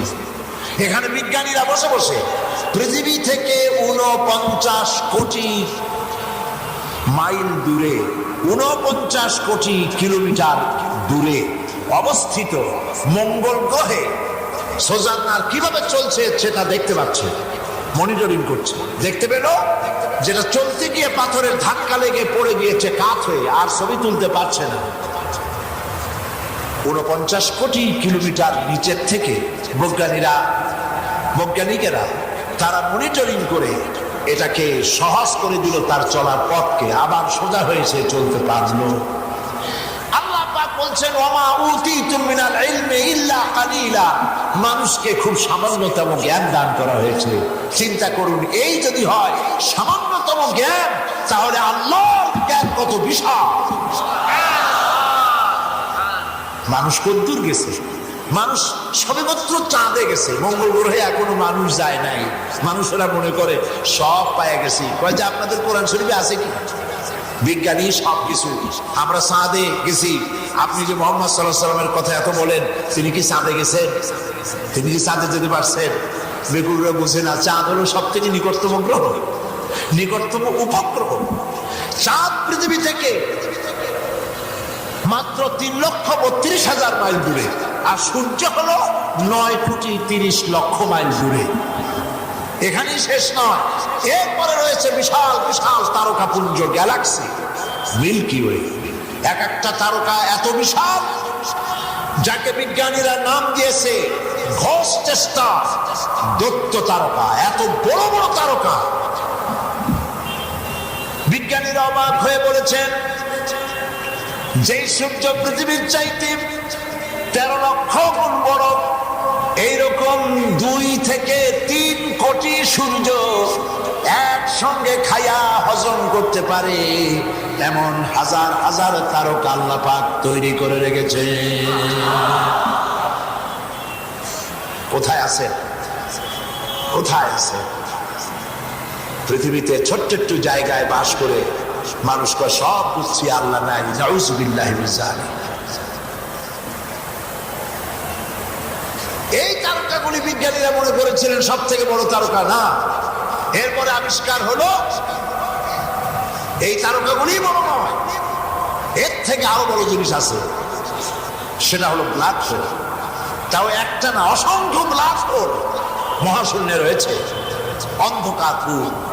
এগুলি কি? এগুলি হচ্ছে ওই যে পৃথিবীর চাইতে 13 লক্ষ গুণ বড় হলো সূর্য, সেই সূর্যের ওই রকমের সূর্য 2-3 কোটি সূর্য খাইয়া হজম করতে পারে। এই রকমের তারকাগুলি যদি ঘুরতে ঘুরতে ব্ল্যাক হোলের রেঞ্জের ভিতরে এসে যায়, তাহলে ব্ল্যাক হোল এই রকমের তারকাগুলি বাচ্চা ছেলে যেমন চকলেট চুষে খাইয়া শেষ করে, ব্ল্যাক হোলগুলি এই বিশাল তারকাগুলি চুষে শেষ করে ফেলে দেয়। এই কথা আবিষ্কার করেছে সেদিন বিজ্ঞানীরা। আর 1400 বছর আগে আল্লাহ রাব্বুল আলামিন কোরআনে কারীমের ভিতরে এই ব্ল্যাক হোলের কথা নবীজির কাছে শোনায় দিয়েছেন। আল্লাহ পাক বলেন, ফালা উকসিমু বিমাওয়াকিন নুজুম। আল্লাহ পাক বলেন, কসম করি, শপথ করি সেই পতিত স্থানে যেখানে তারকা সমূহ নিপতিত হয়। সুবহানাল্লাহ, তারকা যেখানে নিপতিত হয় সেই জায়গার কসম করি। কোথায় রয়েছে সূর্য, কোথায় তারকা, কোথায় গ্যালাক্সি, কোথায় মিল্কি ওয়ে? কেবল গেছো তোমরা চাঁদে। ওই যে সেই, আমি একটা দৃষ্টান্ত দেই, এক মেয়ে লোক আর তার স্বামী, স্ত্রীটা ছিল খুব দাজ্জাল মার্কা, সব সময় ঝগড়া করে স্বামীর সাথে। স্বামী বেচারা রাগ টাগ করিয়া বলল যে যা, থাকবোই না তোমার সাথে, চললাম, আমি বিদেশে চলে যাব। স্ত্রীও জানে যে এই কদ্দুর যাইতে পারবে, সেই জন্য আর সে সাদাসাদি করে নাই। স্বামীর মনে ছিল যে এখন হোক তখন হোক, আমি যখন এইরকম একটা ফাইনাল নোটিশ দিলাম, আমাকে অনুরোধ করবে যে না তুমি যাইও না। সন্ধ্যা হয়ে যায়, তা বউ একবারও কয় না যে থাকো থাকো। শেষে বেচারা দেখলো যে প্রেস্টিজ কনসার্ন হয়ে গেছে। সে তখন যায় নামাজ, তসবি, বালিশ খাতা গুছাই টুসাইয়া যা, থাকবই না। নামলো গিয়ে বারান্দায়। বারান্দায় কিছুক্ষণ কাটাইছে, মনে করলো যে এইবার যদি ডাকে ঢোকে, তাও ডাকে না। মাগরিবের নামাজ হয়ে গেছে, অপেক্ষা করছে। তারপর বলতেছে একা একা, হায় হায় মানুষ না কাউয়ার জাত। সন্তান আগে ছিলাম কোথায়, এখন আসলাম কোথায়। বউ কয় যে হইছে, ঘরের থেকে বারান্দায় নামিয়ে কইছে সন্ধ্যায় ছিলাম কোথায়, এখন আসলাম কোথায়। তোমার আর বিদেশে যাওয়া লাগবে না, তুমি আমার মশারির মধ্যে ঢোকো। তুমি পৃথিবীর মানুষ, কেবলমাত্র সূর্য নয়, গ্যালাক্সি নয়, মিল্কি ওয়ে নয়, মঙ্গল গ্রহ নয়, কেবলমাত্র পৃথিবী থেকে সব থেকে নিকটতম গ্রহ উপগ্রহ চাঁদ, একেবারেই কাছে, 3,32,000 মাইল দূরে। এই চাঁদে গিয়েই এখনই বলছে যে মুহাম্মদ সাল্লাল্লাহু আলাইহি ওয়াসাল্লাম কি চাঁদে আসছে, কোরআন কি চাঁদে আসতে পারছে? আমরা তো দখল করে ফেলেছি মহাশূন্য।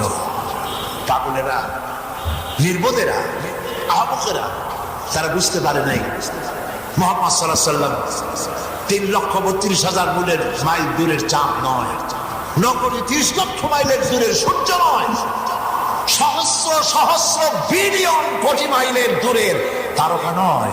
এসব পেরিয়ে, সপ্তম আকাশ পেরিয়ে মুহাম্মদ সাল্লাল্লাহু আলাইহি ওয়াসাল্লাম আরশে আজিম ভ্রমণ করেছেন। বিজ্ঞানের বাবারও ক্ষমতা নাই এর রেকর্ড ভঙ্গ করা।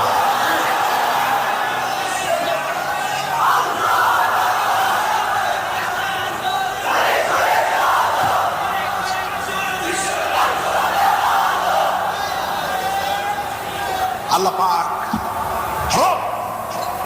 সৃষ্টি করে, প্রতিপালন করে। কি সুন্দর করে সৃষ্টি করছেন, প্রতিপালন করছেন, খাবার পৌঁছাচ্ছেন। সুবহানাল্লাহ বলছেন, খাবার পৌঁছে দিচ্ছেন।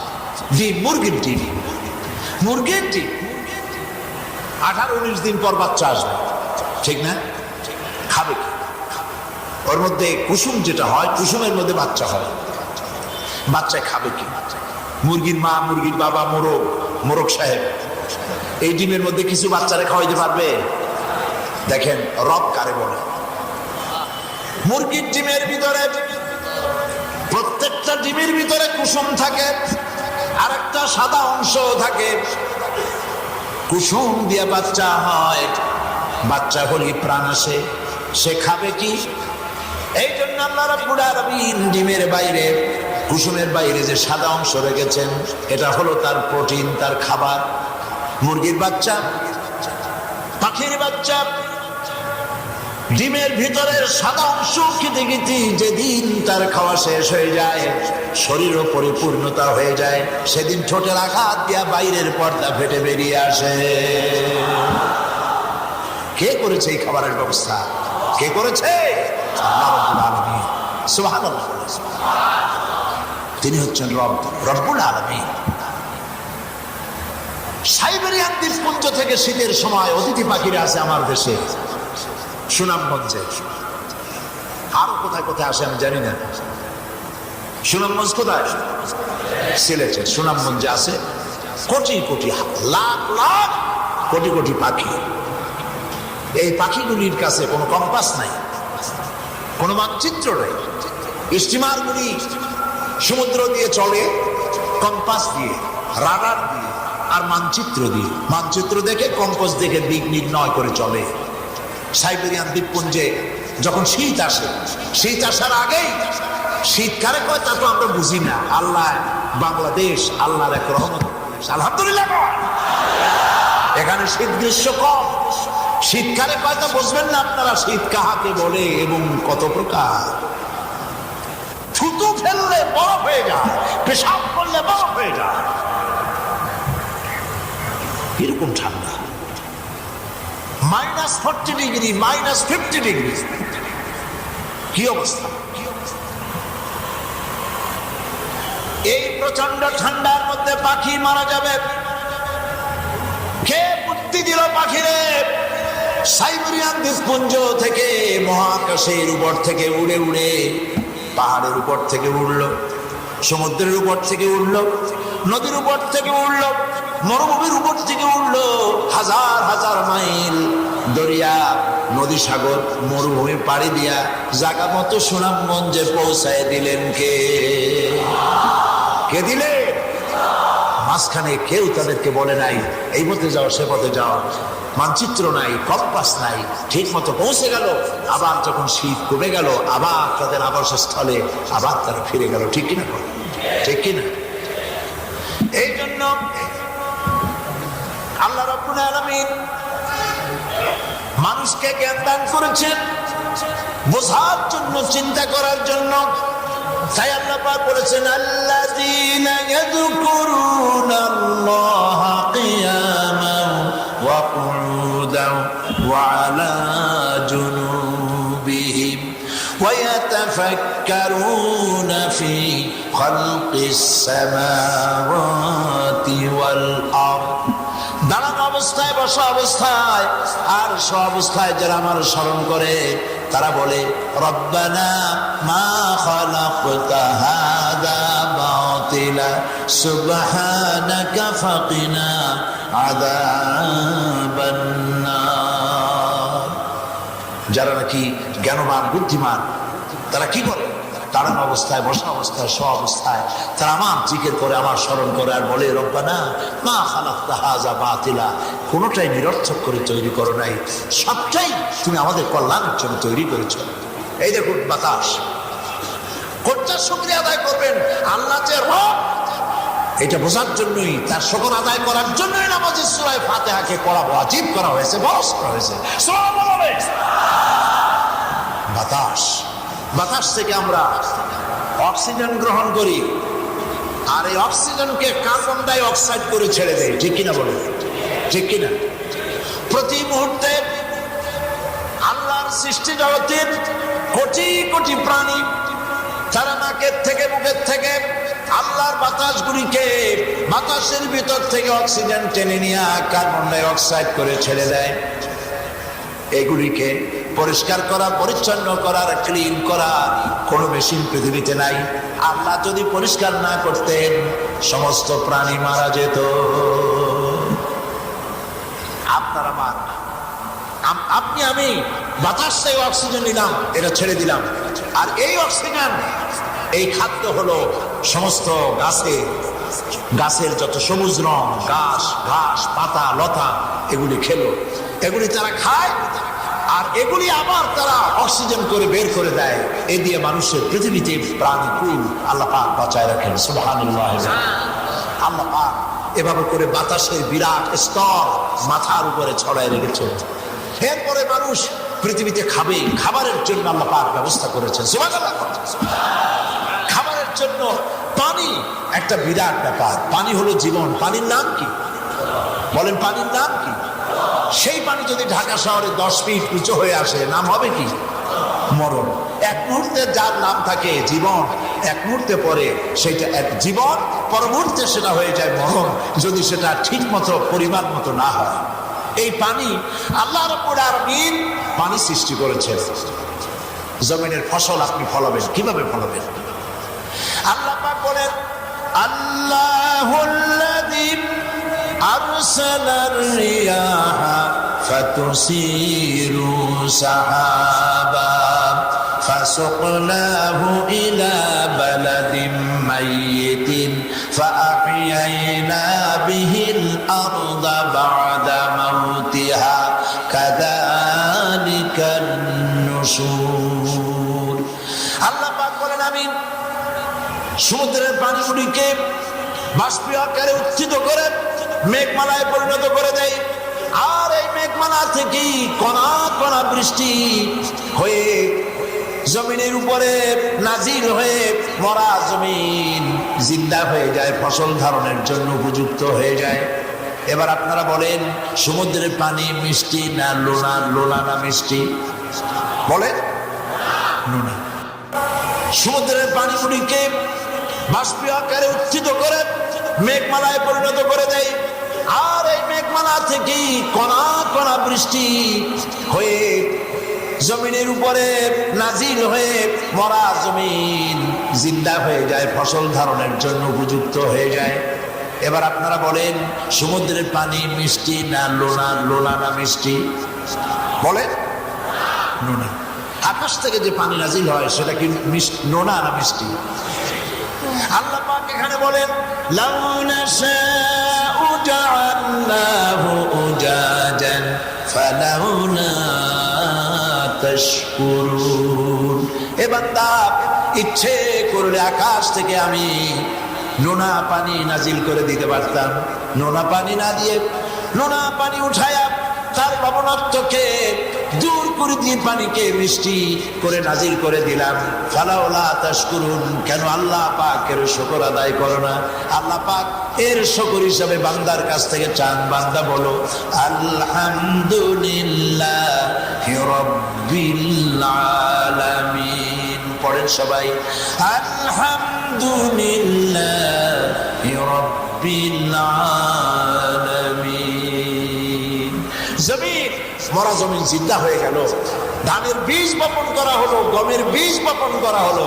আল্লাহ পাক জিজ্ঞেস করলেন আনতুম আনশাতুম শাজারাতাহা আম নাহনুল মুনশিউন, এই গাছগুলিকে, চারাগুলিকে মাটির থেকে কে উৎপত্ত করে দিল? তুমি দিলে না আমি দিলাম? কে দিল বলো? কে দিলেন?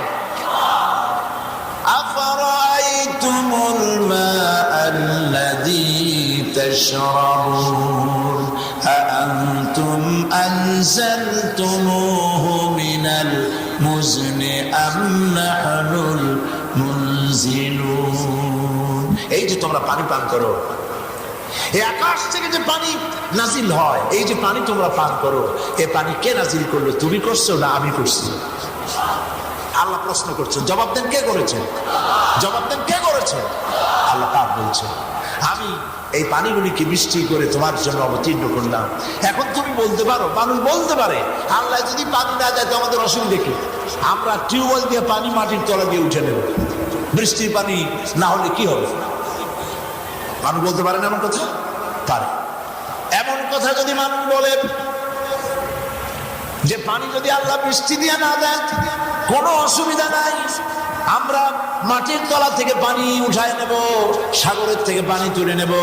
আল্লাহ পাক কোরআন শরীফের মধ্যে বলেন কুল আরাআইতুম ইন আসবাহা মাউকুম গাওরান ফামান ইয়াতিকুম বিমাইম মাঈন। বলো দেখি সবে শুকাইয়া যদি যায় এই জমিনের পানি, তাহলে হেতায় টটুনির ধারা কে দিবে সবারে আনি? এই কুয়ার পানি যদি শুকায় যায়, জমিনের তলার পানি যদি শুকায় যায়, সমুদ্রের পানি, নদীর পানি যদি আল্লাহ শুকায় দেন, বলো আল্লাহ ছাড়া কে আছেন যে নতুন করে আবার নদীর ভিতরে মরা গাঙ্গে পানির জোয়ার এনে দিতে পারে?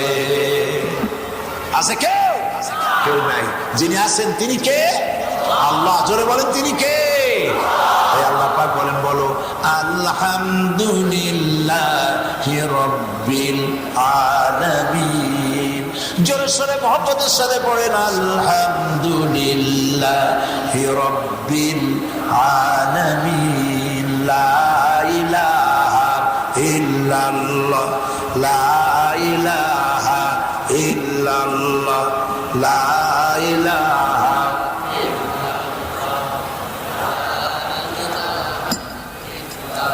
জবান ছেড়ে দিয়ে মোহাম্মতের সাথে বলেন লা ইলাহা ইল্লাল্লাহ, লা ইলাহা ইল্লাল্লাহ, লা ইলাহা ইল্লাল্লাহ, লা ইলাহা ইল্লাল্লাহ মুহাম্মাদুর রাসূলুল্লাহ।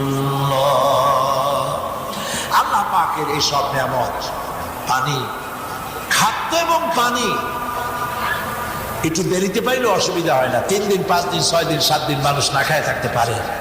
পানিও কয়েক ঘন্টা বা 2-3 দিন না খায় থাকা যায়, কিন্তু বাতাস না হলে এক মুহূর্তও চলে না। ঠিক কিনা বলেন? জোরে বলেন ঠিক কিনা? আল্লাহ পাকের কুদরত দেখেন, যে জিনিস প্রাণী জগতের সব থেকে বেশি এসেনশিয়াল, সব থেকে বেশি জরুরি, সেই জিনিসগুলি আল্লাহ হাতে রেখে দিয়েছেন, নিজের হাতে। এগুলি কোনো মানুষের হাতে দেন নাই, কারণ মানুষ খুব বেকায়দার চিজ। সুযোগ পাইলেই কয় হাতে মারবো, পানিতে মারবো। এই মানুষের হাতে যদি বাতাস দেওয়া হয়, অক্সিজেন দেওয়া হয়, তাহলে বলবে আমার দলে আসো, তা না হলে পানি আর বাতাস বন্ধ। ঠিক কিনা? সেই জন্য আল্লাহ রাব্বুল আলামিন সব থেকে বেশি জরুরি আগুন, বাতাস, পানি এগুলি সব নিজের হাতে রেখে দিয়েছেন। সুবহানাল্লাহ। বাতাস এক মুহূর্ত না হলে আমরা বাঁচি না। সেই বাতাস আল্লাহ পাক বাতাসের ব্যবস্থা করেছেন, আগুনের ব্যবস্থা করেছেন, পানির ব্যবস্থা করেছেন, ফসল দিয়েছেন, ফলে ফুলে ভরে দিয়েছেন পৃথিবী, সুন্দর ফসল দিয়েছেন খাবারের জন্য। সুবহানাল্লাহ। যা লাগবে তাই, যা লাগবে মাছ দিয়েছেন, গোশ দিয়েছেন, পনির দিয়েছেন, তরকারি দিয়েছেন, কি দেন নাই। আর যা দিয়েছেন প্রত্যেকটার ভেতরে রয়েছে আপনার শরীরকে পরিপুষ্ট করার জন্য উপাদান। সুবহানাল্লাহ বলবেন না? যা খাবেন তার মধ্যে আপনার শরীর বাঁচাবার উপাদান, আপনার হার্টকে সবল করার উপাদান, কিডনি বাঁচাবার উপাদান, চোখের জ্যোতি বাড়াবার উপাদান। প্রত্যেকটা খাবেনও মজাও লাগবে, শরীরও বাঁচবে। সুবহানাল্লাহ। মানুষ তো বোঝে না, যেই সময় যেই সিজনে যা লাগে আল্লাহ সেই সিজনে সেই তরকারি, সেই ধরনের মাছ, সেই ধরনের গোশের ব্যবস্থা করে দেন। সুবহানাল্লাহ। কোনটা বলবো, কোনটা বলবো? আমাদের জন্য আপনারা লক্ষ্য করেছেন কার্তিক মাস, অগ্রহায়ণ কার্তিক মাস, এই সময় কলেরার প্রাদুর্ভাব হয়। সেই সময় আল্লাহ রাব্বুল আলামিন কদু দিয়েছেন, লাউ দিয়েছেন। এখন তো 12 মাস জন্মানো হচ্ছে লাউ। ফাল্গুন চৈত্র মাসে পক্স এর প্রাদুর্ভাব হয়। সেই জন্য ওই সময় সজনা তরকারি, উস্তা, করলা এগুলি দেওয়া হয়েছে, বড়ই দেওয়া হয়েছে। এগুলি পক্সের প্রতিষেধক। সুবহানাল্লাহ করতে ইচ্ছে করে না। চিকিৎসা বিজ্ঞানীরা বলেছেন কদু যদি কেউ খায়, লাউ যতক্ষণ পেটে থাকবে কলেরার সাপ শরীরে প্রবেশ করবে না। আল্লাহর এত বড় নিয়ামত খাইয়া আল্লাহ শুকর আদায় করে না। এই লাউ খায় আর বলে স্বাদের লাউ বানাইলো কি জানি, আগা খাইলাম, লগা খাইলাম, শুকর আদায় করলাম না। এই হলো মানুষের অবস্থা। আল্লাহ পাক বলছেন এগুলি সব আমি করি, আমি খাওয়াই, আমি পড়াই। কে খাওয়ান? জোরে বলেন, কে খাওয়ান? কোরআনে কারিমে আল্লাহ পাক বলেন ওয়ামা মিন দাব্বাতিন ফিল আরদি ইল্লা আলাল্লাহি রিজকুহা। এই পৃথিবীতে এমন কোন বিচরণশীল জীব নাই যে জীবের রিস্কের দায়িত্ব আমি আল্লাহ গ্রহণ করি নাই। সমস্ত প্রাণীর রিস্কের দায়িত্ব কার? ছোট্ট পাখির বাচ্চা থাকে, মা খাবারগুলি নিয়ে আসে, মুখের মধ্যে রেখে দেয়। মায়ের মুখের মধ্যে খাবারটা থাকে, নরম হতে থাকে। আস্তে করে বাচ্চার মুখে তার ক্ষুধা যখন লাগে নিজের ঠোঁট দিয়ে বাচ্চারে খাওয়ায় নেয়। দেখছেন? দেখছেন? এমনি এমনি হইলো না? বুদ্ধিটা আল্লাহ দিছে। কে দিছে বুদ্ধি? আল্লাহ দিয়েছে। আল্লাহ পাক কিভাবে মানুষকে খাওয়ান পড়ান। মানুষের কাছে খাবার চায়, মানুষের কাছে পড়ার চায়। আসলে খেতে দেওয়ার, পড়তে দেওয়ার একমাত্র মালিক হচ্ছেন আল্লাহ। আল্লাহ আল্লাহ। লক্ষ্য করুন, এই পৃথিবীতে মানুষ বেশি না অন্যান্য প্রাণী বেশি? কারা বেশি? অন্যান্য প্রাণী বেশি। কুই পোকা, তেলা পোকা, সাপ পোকা, আরশোলা, উড়সুঙ্গা, এই যে বিভিন্ন ধরনের প্রাণী আছে, পতঙ্গ আছে, এগুলো বেশি না মানুষ বেশি? ওগুলাই বেশি। পাখি বেশি, জঙ্গলের প্রাণী বেশি। আপনার পেট কতটুকু, আপনি আর কতটা খাইতে পারেন? গন্ডার, হাতি, তার দেখেন বিশাল বিশাল পেট। জঙ্গল বড় হাতি, গন্ডার, অজগর, হরিণ, শুকর, বানর। আবার পানির ভিতরে রয়েছে ডলফিন, সি লায়ন, তিমি, বিশাল বিশাল মাছ, বিশাল বিশাল প্রাণী। খাবারগুলো কে দেয়? কে দেয়? আচ্ছা, কোনোদিন কি আপনারা দেখছেন পত্রিকায় এরকম একটা খবর ছাপা হয়েছে যে এই বছর বাংলাদেশের সুন্দরবনে বাঘেরা, হরিণেরা খাবার না পাইয়া ক্ষুধার জ্বালায় 2000 হরিণ মারা গেছে। 10 লক্ষ সাইবেরিয়ান পাখি না খেয়ে মারা গেছে। 50 লক্ষ ইলিশ মাছ যমুনা নদীতে না খেয়ে ভেসে উঠছে ক্ষুধার জ্বালায়। হয়েছে কখনো? হয়নি। কে খাওয়ায়? আমি একবার, আমাকে নিউ ইয়র্ক থেকে নেওয়া হয়েছিল লস অ্যাঞ্জেলেসে। ক্যালিফোর্নিয়া। সেখান থেকে সেন্টিয়াগো 300 কিলোমিটার দূরে সেন্টিয়াগো, সেখানে সি ওয়ার্ল্ড, সমুদ্রে যা যা আছে সেখানে সেগুলি দেখানো হয়। ওগুলি দেখাতে আমাকে নেওয়া হয়েছিল। আমরা যে মাঠটা বসা আছি এরকম একটা, এর থেকে এত বড় বা এর থেকে একটু ছোট হবে একটা পুকুর, এর চতুর্দিকে অন্তত 20,000 লোক বসতে পারে এরকম অ্যারেঞ্জমেন্ট করা আছে। তিন দিক আর মাঝখানে স্টেজ, সেখানে কয়েকটা মাছ।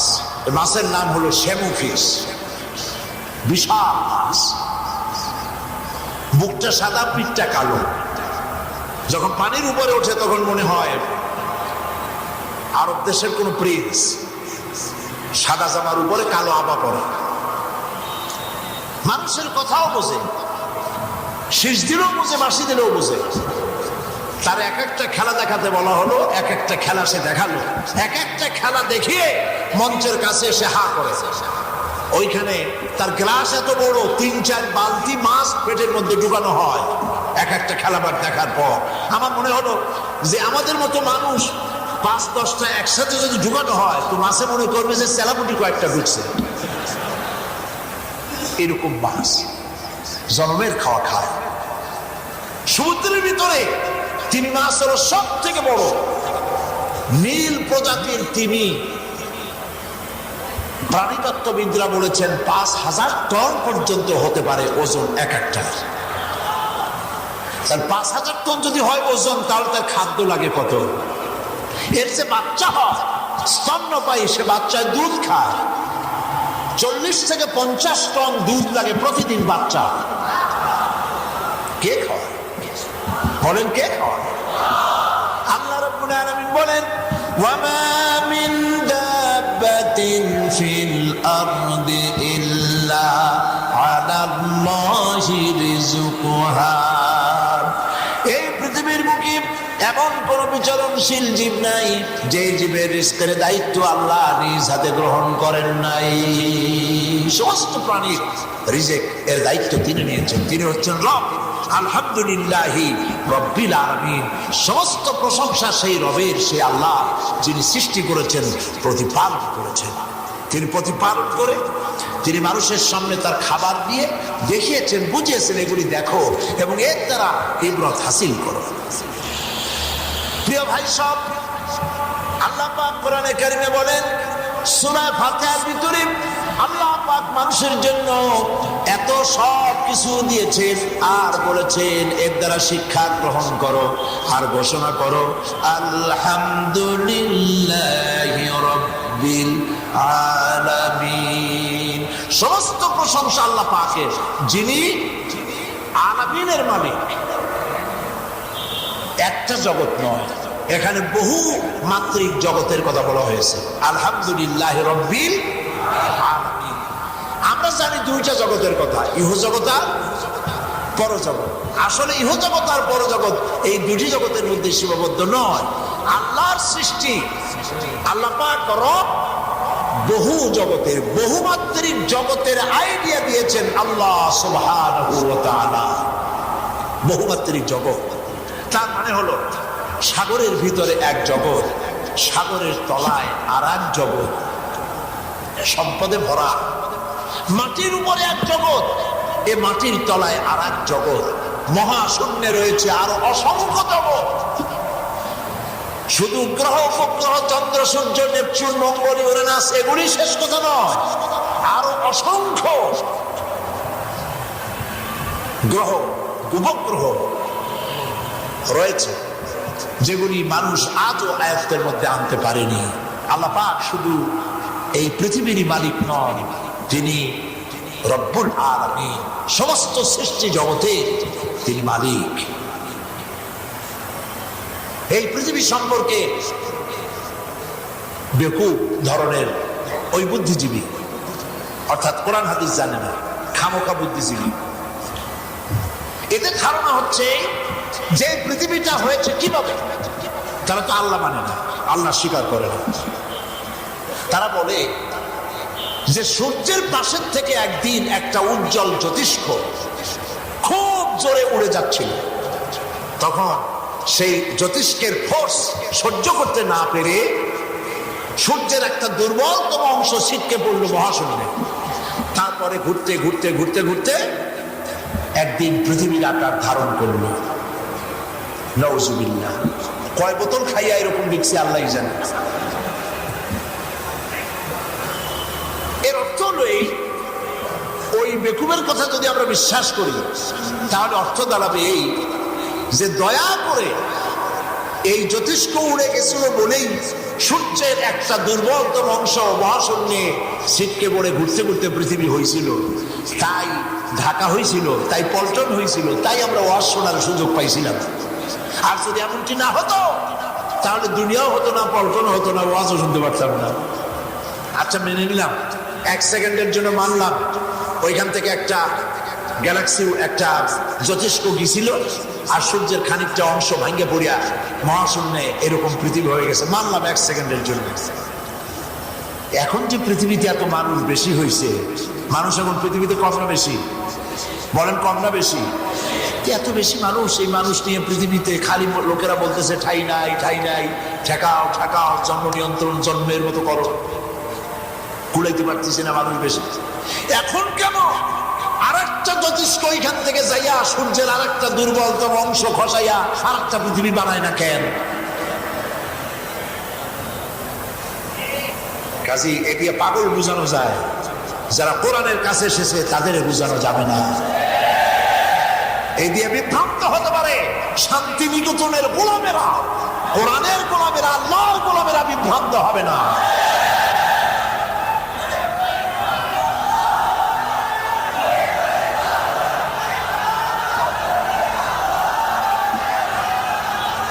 এই জন্য থামেন, এই জন্যই কোরআনে বাধা। কোরআন হলো বিজ্ঞানের উৎস। সুবহানাল্লাহ। যত বাধা সব কোথায়?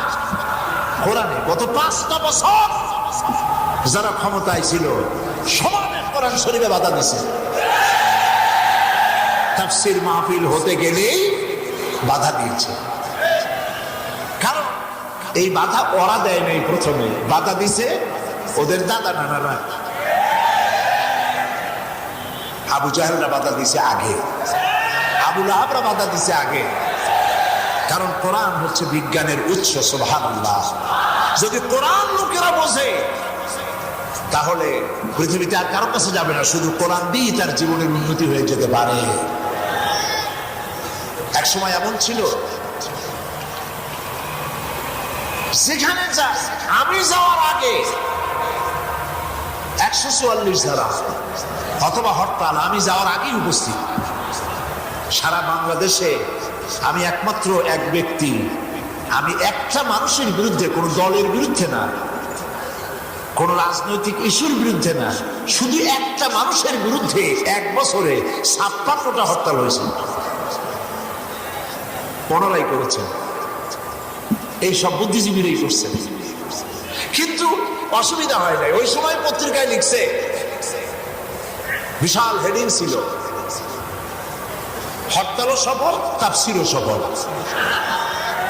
তো কিভাবে দুইটা সফল হইলো? একসাথে দুইটা সফল হইলো কেমনে? তো সফল হয়েছে এইভাবে, যেখানে সাইতে যাচ্ছে হরতালের ডাক দেওয়া হচ্ছে। হরতালের ডাক দিলে দোকানপাট বন্ধ, স্কুল কলেজ বন্ধ, কারো কোনো কাম নেই, সন্ধ্যার সাথে সাথে সব মাহফিলে হাজির। তো আল্লাহর কোরআনের আওয়াজ এটা কেউ ঠেকাইতে পারবে না, কেউ পারে নাই, পারবেও না। ঠিক কিনা বলে? ঠিক কিনা বলেন? কোরআন শরীফে আল্লাহ পাক বলেছেন, কাফেররা তো সিদ্ধান্ত নিছিল এই কথা। وقال الذين كفروا لا تسمعوا لهذا القرآن والغوا فيه لعلكم تغلبون। কাফেররা সিদ্ধান্ত নিল মুখের ফু দিয়ে আমার আলোকে নির্বাপিত করে দেবে। আমার কাফেররা সিদ্ধান্ত নিল, وقال الذين كفروا لا تسمعوا لهذا القرآن, কাফেররা সিদ্ধান্ত নিল কোরআন শরীফ শুনতে যেও না, কোরআনের পথে বাধা দাও। সর্বপ্রথম কোরআনে বাধা দিছে আবু জাহেলরা, আর তারপরে যুগে যুগে বাধা দিছে আবু জাহেলের ভাগ্নারা, নাতিরা। ঠিক কিনা? কারণ কোরআনের কাছে আসলে মানুষের চোখ খুলে যায়, তারা বুঝতে শেখে গোলামি করতে হবে আল্লাহ, প্রশংসা করতে হবে আল্লাহ, মানুষের না।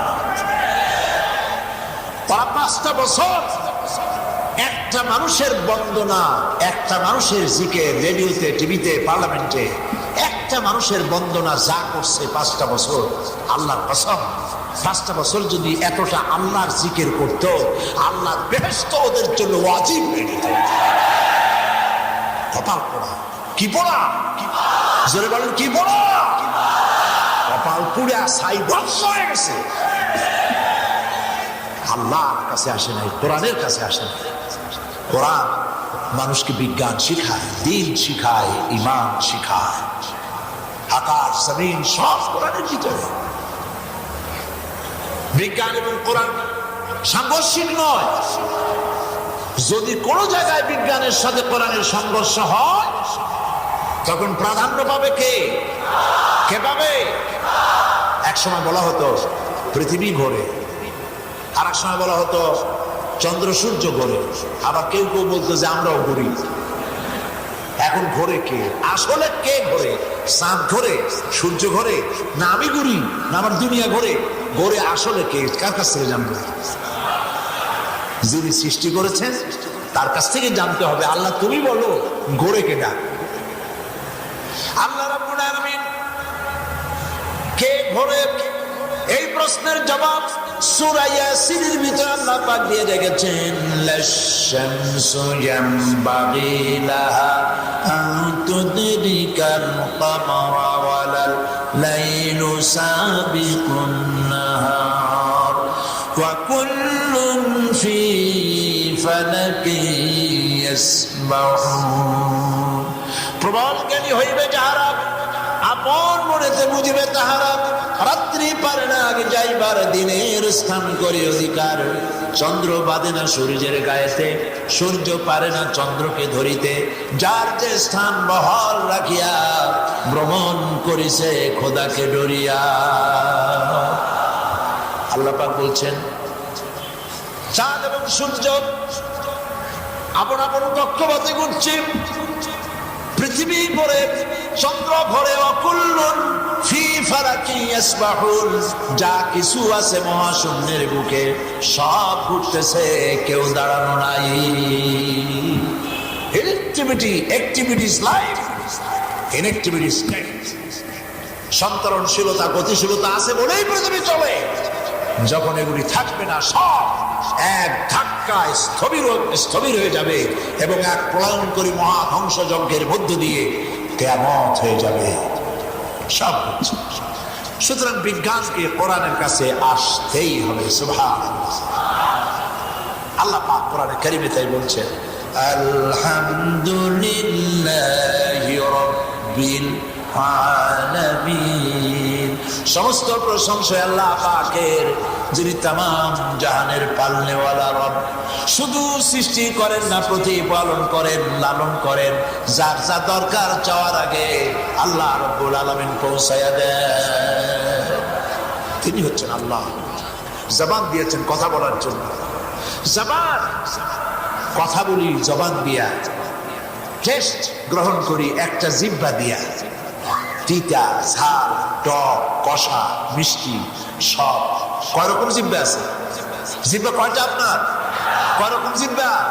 এক। চিন্তা করছেন এগুলি? চিন্তা খালি জন্মের খাওয়া খাবেন না তো, চিন্তাও লাখ রকমের মাছ।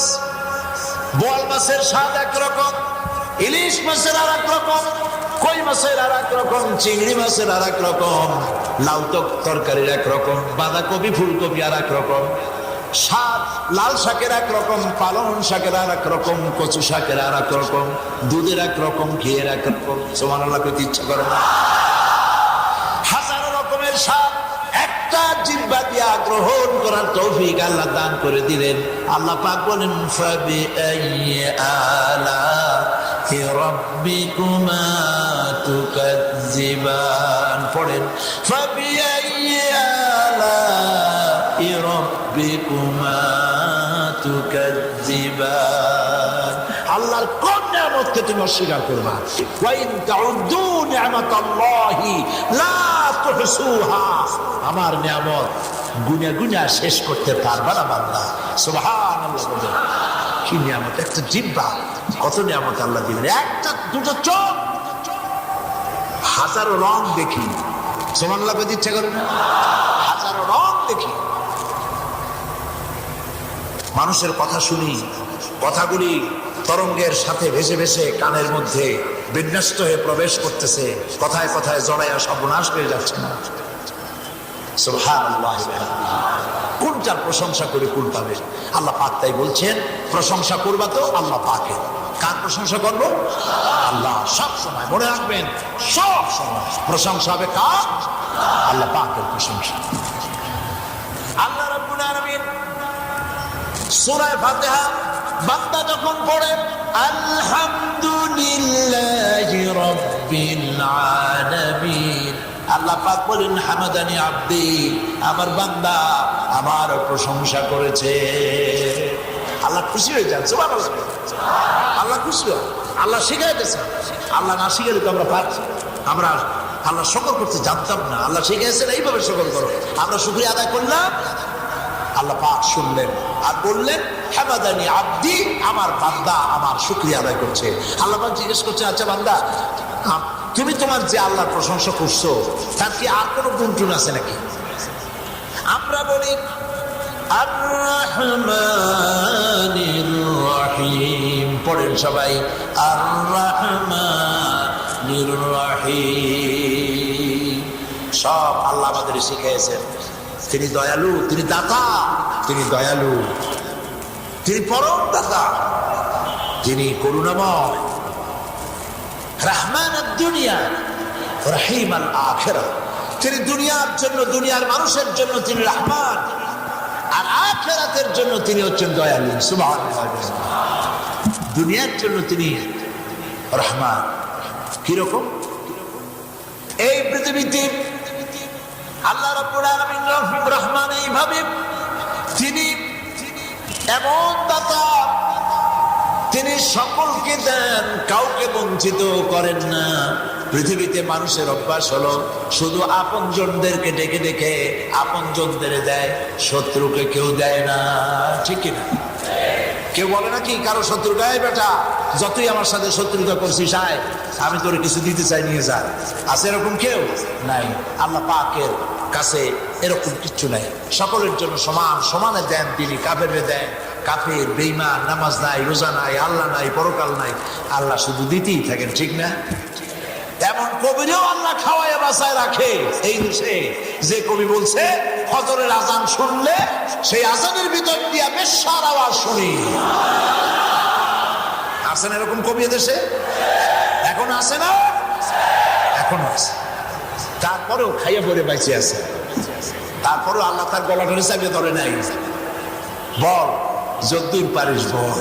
পিঁপড়ায় যদি হাতির আঙুল নিচে করে দেখায়, হে হে কি বিরাট একটা হাতি, পিঁপড়ার এই হাতির শক্তিকে অস্বীকার করলে হাতি কি পিঁপড়াকে তেড়ে আসে? তেড়ে আসে। তোমার মতো ইঁদুর বাদর কে কি কইল আর না কইল, এতে কি আল্লাহর কিছু আসে আর যায়? আল্লাহর আজানের, মসজিদের আজান। পৃথিবীর দ্বিতীয় বৃহত্তম মুসলিম দেশ বাংলাদেশ, এই দেশের বুকে দাঁড়াইয়া তারপরে বলে ফজরের আজান যখন শুনি মনে হয় বেশ্যা তার খরিদ্দার ডাকতেছে। বিগত সরকার এমন পচা কপাল পোড়া কবিকে রাষ্ট্রীয় মর্যাদা দিয়ে অভিষিক্ত করেছে। অভিশপ্ত কবি, আল্লাহর গজব লানতের কবি। আবার আল্লাহ রহমতের কবিও দেখেন, জাতীয় কবি দেখেন। একদিকে দুশ্চরিত্র, থামেন, দুশ্চরিত্র, লম্পট, মদখোর, জেনাকার, বেঈমান কবি আজানের মধ্যে শোনে বেশ্যার আওয়াজ। আর একদিকে মুসলমান কবি, দিনদার কবি, ইমানদার কবি, জাতীয় কবি কাজী নজরুল, তিনি আজানে কি শুনতেছেন? তিনি বলতেছেন, মসজিদেরই পাশে আমার কবর দিও ভাই, যেন সকাল সন্ধে মুয়াজ্জিনের আজান শুনতে পাই।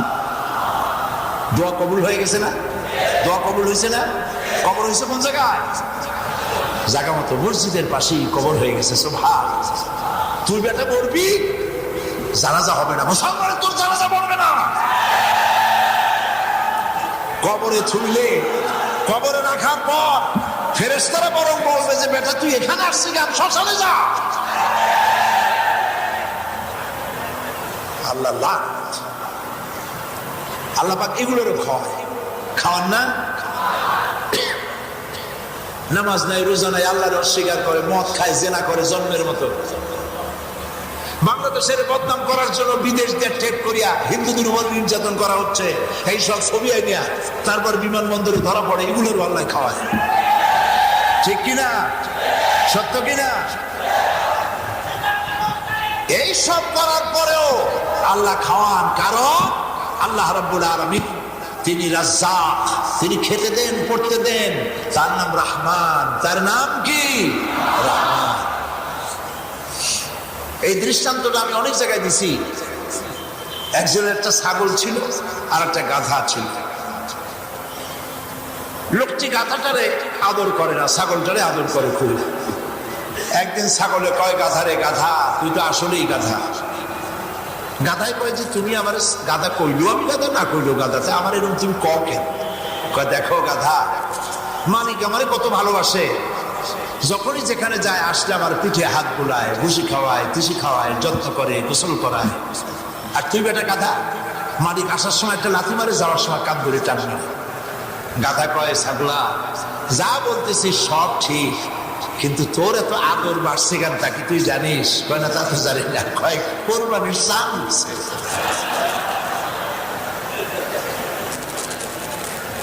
রাষ্ট্রীয় ক্ষমতা, রাষ্ট্রীয় মর্যাদা, রাষ্ট্রীয় পদক পাইতে থাকো, আজরাইল অপেক্ষা করতেছে। ফেরেশতারা কবরের মধ্যে জুতার ঝাড়ু দিয়ে রিসিপশন দেবে।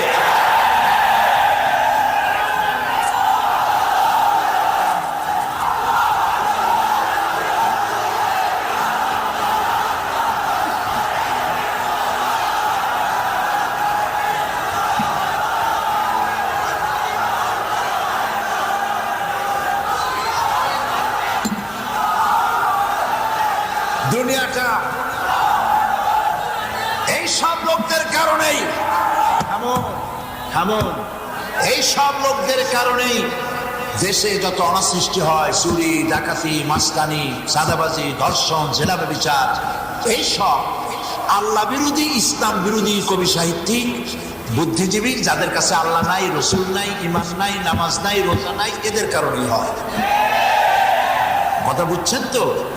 আমি কিন্তু একথা বলি নাই যে এইসব এর জন্য দায়ী বুদ্ধিজীবী, কবি সাহিত্যিক, এরাই একমাত্র দায়ী, তাই না। এদের মধ্যে ভালো ভালো মানুষ আছে, ভালো ভালো কবি আছে না? কবি আল মাহমুদের মতো, ফররুকের মতো ভালো ভালো কবি আমাদের মধ্যে আছে না? কবি মতিউর রহমান মল্লিকের মতো ভালো ভালো কবি আছে না? আলহামদুলিল্লাহ। আলী হাসানের মতো বুদ্ধিজীবী আছে না আমাদের? ভালো ভালো বুদ্ধিজীবী আছে, দিনদার আছে, ইমানদার আছে, নামাজি আছে। আমি বিরোধিতা করছি ওই সবগুলো যেগুলো চেহারা দেখলেই মনে হয় মুসলমান না, চেহারাই বলে মুসলমান না। মাথার চুলগুলা কাউগার বাসার মতো, শরীরে যে ডিম পারে না, এগুলো কপাল। নামাজ রোজা আল্লাহ পরকালের বালাই নেই। যেই পাড়ায় থাকে ওইগুলা যায় দেখবেন মসজিদে নামাজের জন্য যায় না। আলেম দেখলেই কয়েকগুলো মৌলবাদী, ইসলাম মৌলবাদী, সাম্প্রদায়িক, এইসব কথা বলে। এইসব করার কারণে আল্লাহর লানত, আল্লাহর গজব। কিন্তু ভালো ভালো কবি সাহিত্যিকরাও আছে। যদি এদের কারণে যাদের কাছে দিন নাই, ইমান নাই, চরিত্র নাই, ওদের কারণেই চুরি, ডাকাতি, জেনা ব্যভিচার বেড়েছে, সন্ত্রাস বেড়েছে, দুর্নীতি বেড়েছে। যদি ইসলামের দিকে গোটা জাতি কোরআনের দিকে ফিরে আসে, ইসলামের দিকে ফিরে আসে, তাহলে এই দেশ সব থেকে সুন্দর হবে। বাংলাদেশের মতো ভালো দেশ আর খুঁজে পাওয়া যাবে না। আলহামদুলিল্লাহ বলেন, আলহামদুলিল্লাহ বলেন।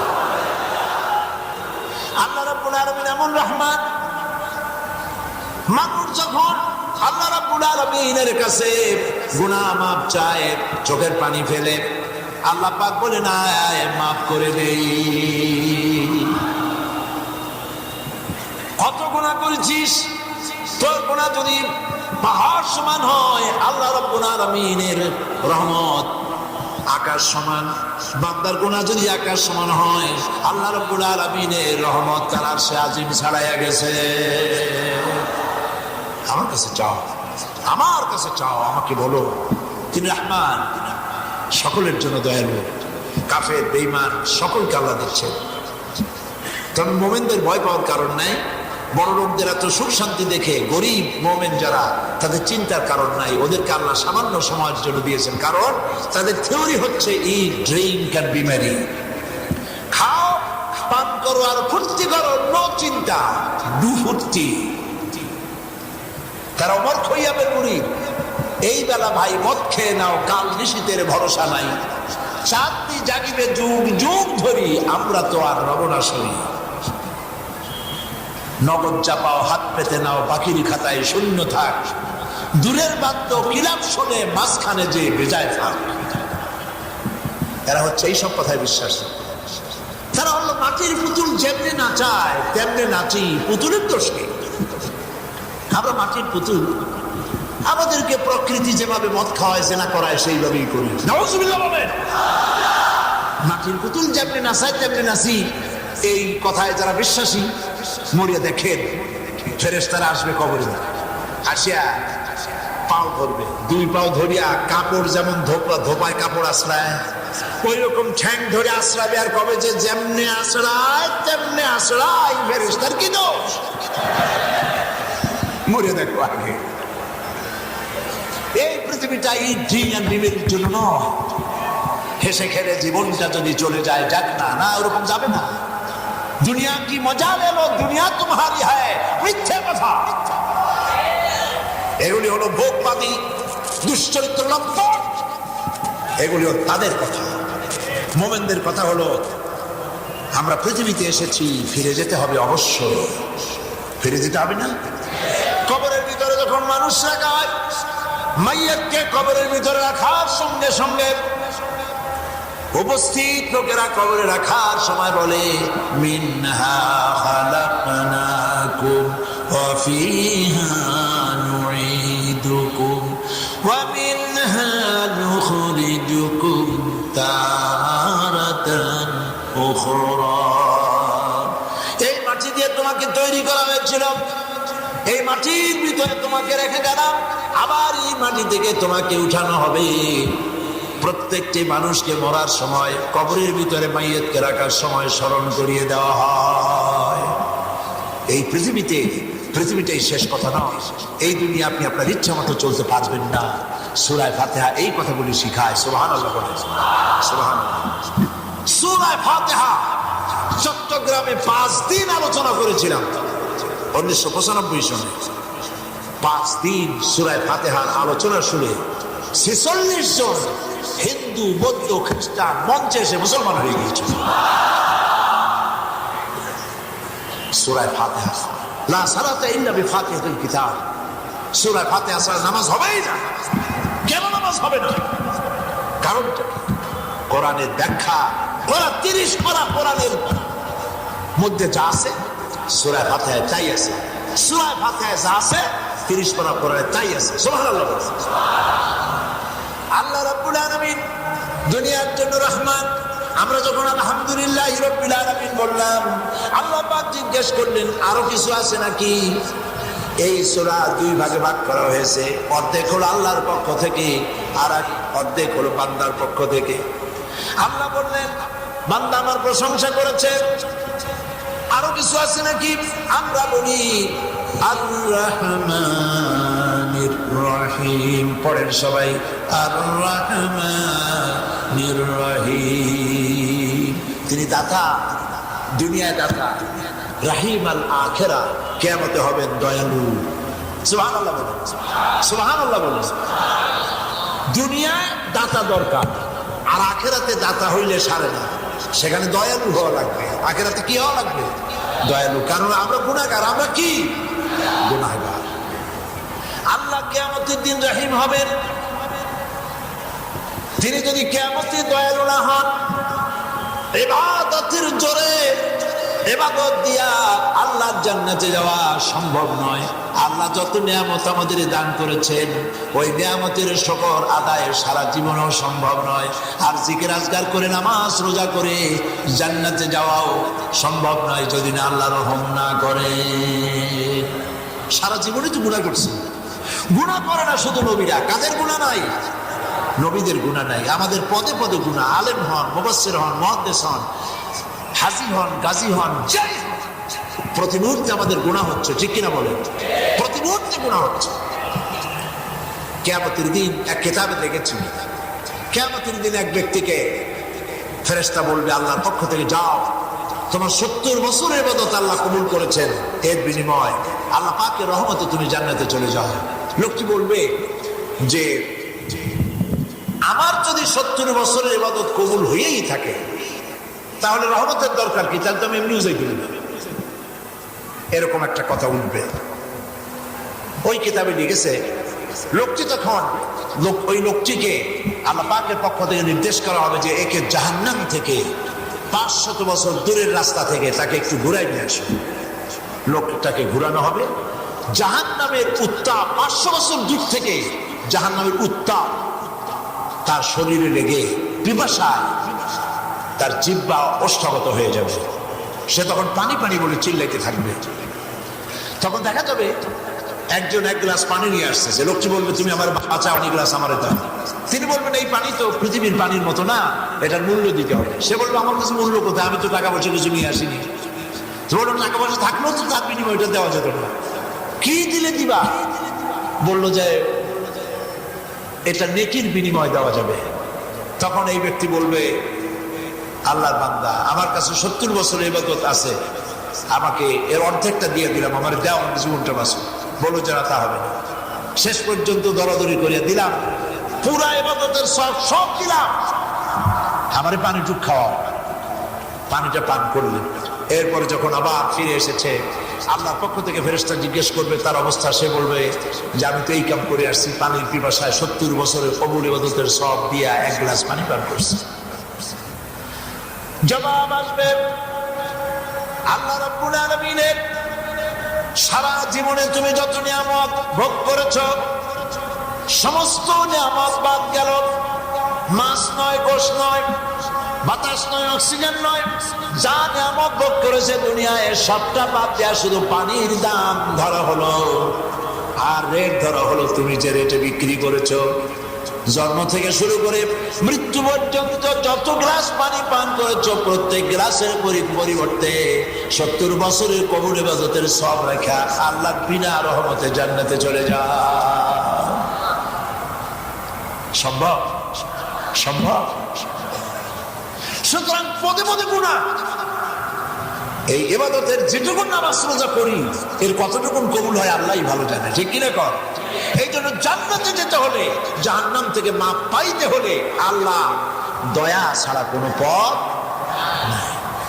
এই জন্য নবীজি শিখাই দিয়েছেন, উম্মতদেরকে শিখাইছেন, আল্লাহর কাছে দোয়া করবি, আল্লাহুম্মা হাসিবনি হিসাবান ইয়াসীরা। পড়েন আপনারা, আল্লাহুম্মা হাসিবনি হিসাবান ইয়াসীরা। আবার পড়েন, আল্লাহুম্মা হাসিবনি হিসাবান ইয়াসীরা। নবীজি শিখাইছেন, আল্লাহর বান্দারা আল্লাহর কাছে দোয়া করো, আল্লাহ কিয়ামতের মাঠে আমাকে সহজ হিসাব নাও, আমারে সহজ হিসাব নিও, আমার সহজ হিসাব নিও। আল্লাহ যদি সহজ হিসাব না নেন, অর্থাৎ হিসাবের জন্য যদি আল্লাহ কাউকে ধরেন, আবার বলি শোনেন, কিয়ামতে আল্লাহ যদি হিসাবের জন্য কাউকে ধরেন, জাহান্নাম ছাড়া কোনো উপায় নাই। ইন্না লিল্লাহি ওয়া ইন্না ইলাইহি রাজিউন। এই জন্য দোয়া করতে হবে, ওয়াদখিলনাল জান্নাতা বিগাইরি হিসাব। আল্লাহ কোনো হিসাব নিও না, বিনা হিসাবে আমার জান্নাত দিও। সুবহানাল্লাহ। এই যে মানুষেরা হজ করতে যায়, এবার বহু লোক হজ করতে যাচ্ছে বাংলাদেশ থেকে 50,000-এর মতো। কিছু অসুবিধা হইতেছে, দোয়া করেন আল্লাহর কাছে যারাই নিয়ত করছে সকলকে আল্লাহ যেন সহি সালামতে হজ করান, বলেন আমিন। যারাই নিয়ত করেছে একটা লোকও যেন হজ না করে না থাকেন, সকলকে যেন আল্লাহ হজ নসিব করে দেন। আল্লাহ যখন তাওয়াফ করে মানুষ, তখন এই তাওয়াফের মধ্যে অনেকগুলি দোয়া আছে। 6 নম্বরের চক্করে যে দোয়াটা, সেই দোয়াটা হলো আল্লাহুম্মা ইন্না আলাইয়া হুকুকান কাসীরান ফীমা বাইনি ওয়া বাইনাক। এই দোয়াটি পড়তে গেলে যারা অর্থ বোঝে চোখের পানি রক্ষা করতে পারবে না। 6 নম্বরের চক্করের দোয়ার ভিতরে বলা হচ্ছে, আল্লাহ আয় আমার আল্লাহ পাক, তোমার সাথে আমার অনেক দেনা পাওনা আছে, আর তোমার বান্দাদের সাথে আমার অনেক দেনা পাওনা আছে। তোমার বান্দার কাছে আমি যে ঋণী আছি, তোমার বান্দাদের কাছে আমি যে ঋণী আছি, সেই ঋণ পরিশোধ করার মতো তৌফিক আল্লাহ তুমি আমারে দান করে দাও। আর তোমার সাথে আমার অনেক দেনা পাওনা আছে, আমার সাথে তোমার যা দেনা ছিল তুমি সব পরিপূরণ করে দিয়েছো, কিন্তু আমি যে তোমার কাছে ঋণী আছি তার কিছুই শোধ করতে পারি নাই। আয় আল্লাহ তাআলা, আমি যে তোমার কাছে ঋণী, তুমি আমার সন্তান দিছো, বউ দিয়েছো, বাচ্চা দিয়েছো, বাড়ি গাড়ি দিয়েছো, জায়গা জমি দিয়েছো, খাবার দিয়েছো, চলার বলার ক্ষমতা দিয়েছো, সব দিয়েছো। আমার কাছে তোমার ঋণ যা ছিল সৃষ্টি হিসাবে আমারে বানাইয়া তোমার ঋণ সব শোধ করেছো, কিন্তু তোমার নিয়ামতের ঋণ আমি শোধ করতে পারি নাই। এই ঋণগুলি শোধ করার একটাই পথ আছে, সেই পথটা হলো রব্বুল আলামিন আজ এই হাসরের ময়দানে তুমি আমারে মাফ করে দাও। কিয়ামতের দিন আল্লাহ পাক তুমি আমারে ক্ষমা করে দাও।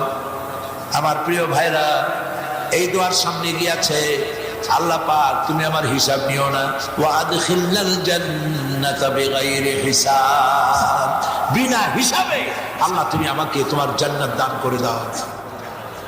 সব কথা তো একদিনে বলা যাবে না। আজকে সূরা ফাতিহার এই পর্যন্ত আলোচনা করলাম। দাঁড়ানো ভাইরা বসেন, দূরে ডান দিকে বাম দিকে যাদেরই দেখতেছি সমস্ত ভাইরা বসেন। মুনাজাত হলো বসে মুনাজাত করা আদব। রব্বানা যালামনা আনফুসানা ওয়া ইন লাম তাগফির লানা ওয়া তারহামনা লানাকুনান্না মিনাল খাসিরিন। আয় আল্লাহ তাআলা, হাজার হাজার মুসলমান নর নারী দীর্ঘক্ষণ ধরে তোমার কোরআনের কথা শুনেছি। আয় আল্লাহ তাআলা, আমরা এখানে যে আলোচনা করেছি, মেহেরবানি করে দরুদ ও সালাম আলোচনার সওয়াব নবীজির রূহ মুবারকে পৌঁছায় দাও। तमाम পৃথিবীর মাটির নিচে যত মুমিন মুমিনাত শুয়ে আছেন তাদের আল্লাহর পরে সওয়াব পৌঁছায় দাও রব্বুল আলামিন। আমাদের মা বাপ যাদের কবরে শুয়ে আছে, কবরগুলিকে জান্নাতের টুকরা বানায়া দাও। রব্বিরহামহুমা কামা রব্বায়ানি সগীরা। পড়েন সবাই, রব্বিরহামহুমা কামা রব্বায়ানি সগীরা। আয় আল্লাহ তাআলা, সারা জীবন গুনাহ করেছি, নাফরমানি করেছি, আল্লাহ শয়তানের ওয়াসওয়াসায় পড়ে যত গুনাহ করেছি, দয়া করে আমাদের জিন্দেগীর গুনাহ মাফ করে দাও। আয় আল্লাহ, এই মাহফিলের সূচনা করেছিলেন শহীদ আবুল কাসেম, তিনি আজ দুনিয়ায় নাই, ঘাতকের বুলেটের আঘাতে দুনিয়া থেকে বিদায় হয়ে গেছে। আল্লাহ আবুল কাসেমকে জান্নাতুল ফিরদাউসের মেহমান বানায়, তার ছেলেটাকে দয়া করে আল্লাহ তার মতোই বানায় দাও, দিনের খাদিম বানায় দাও। আল্লাহ তাআলা ইসলামী পাঠাগার প্রতি বছর তাফসীরের মাহফিল করে, আজ 25 বছর পূর্তি হয়ে গেল। আল্লাহ তুমি দয়া করে তাদেরকে আহলে কোরআন বানায়া দাও রব্বুল আলামিন। এই জমিন ইসলামের কথা যারা বলেন, ইসলামের কাজ যারা করেন, তাদের উপরে তোমার রহমত নাজিল করে দাও। আমাদের যার যে অসুখ বিসুখ আছে, রোগ ব্যাধি আছে, আল্লাহ আমাদের রোগ ব্যাধি মাফ করে দাও রব্বুল আলামিন। মা বোনেরা কষ্ট করে এসেছেন, আল্লাহ মা বোনদের গুনাহ গাদা মাফ করো। প্রতিদিন এখানে তাফসীর মাহফিলে শরীক হওয়ার তৌফিক দান করে দাও রব্বুল আলামিন। এই কোরআনের মাহফিলের ওসিলায় কিয়ামতের দিন আমাদের সকলকে এক জান্নাতে থাকার তৌফিক দিয়া দিও। اللهم زدنا ولا تنقصنا وأكرمنا ولا تهنا واعطنا ولا تحرمنا وآثرنا ولا تؤثر علينا وأرضنا وارض عنا يا كريم يا رب العالمين. ربنا تقبل منا إنك أنت السميع العليم وتب علينا إنك أنت التواب الرحيم. سبحان ربك رب العزة عما يصفون وسلام على المرسلين والحمد لله رب العالمين. وجعل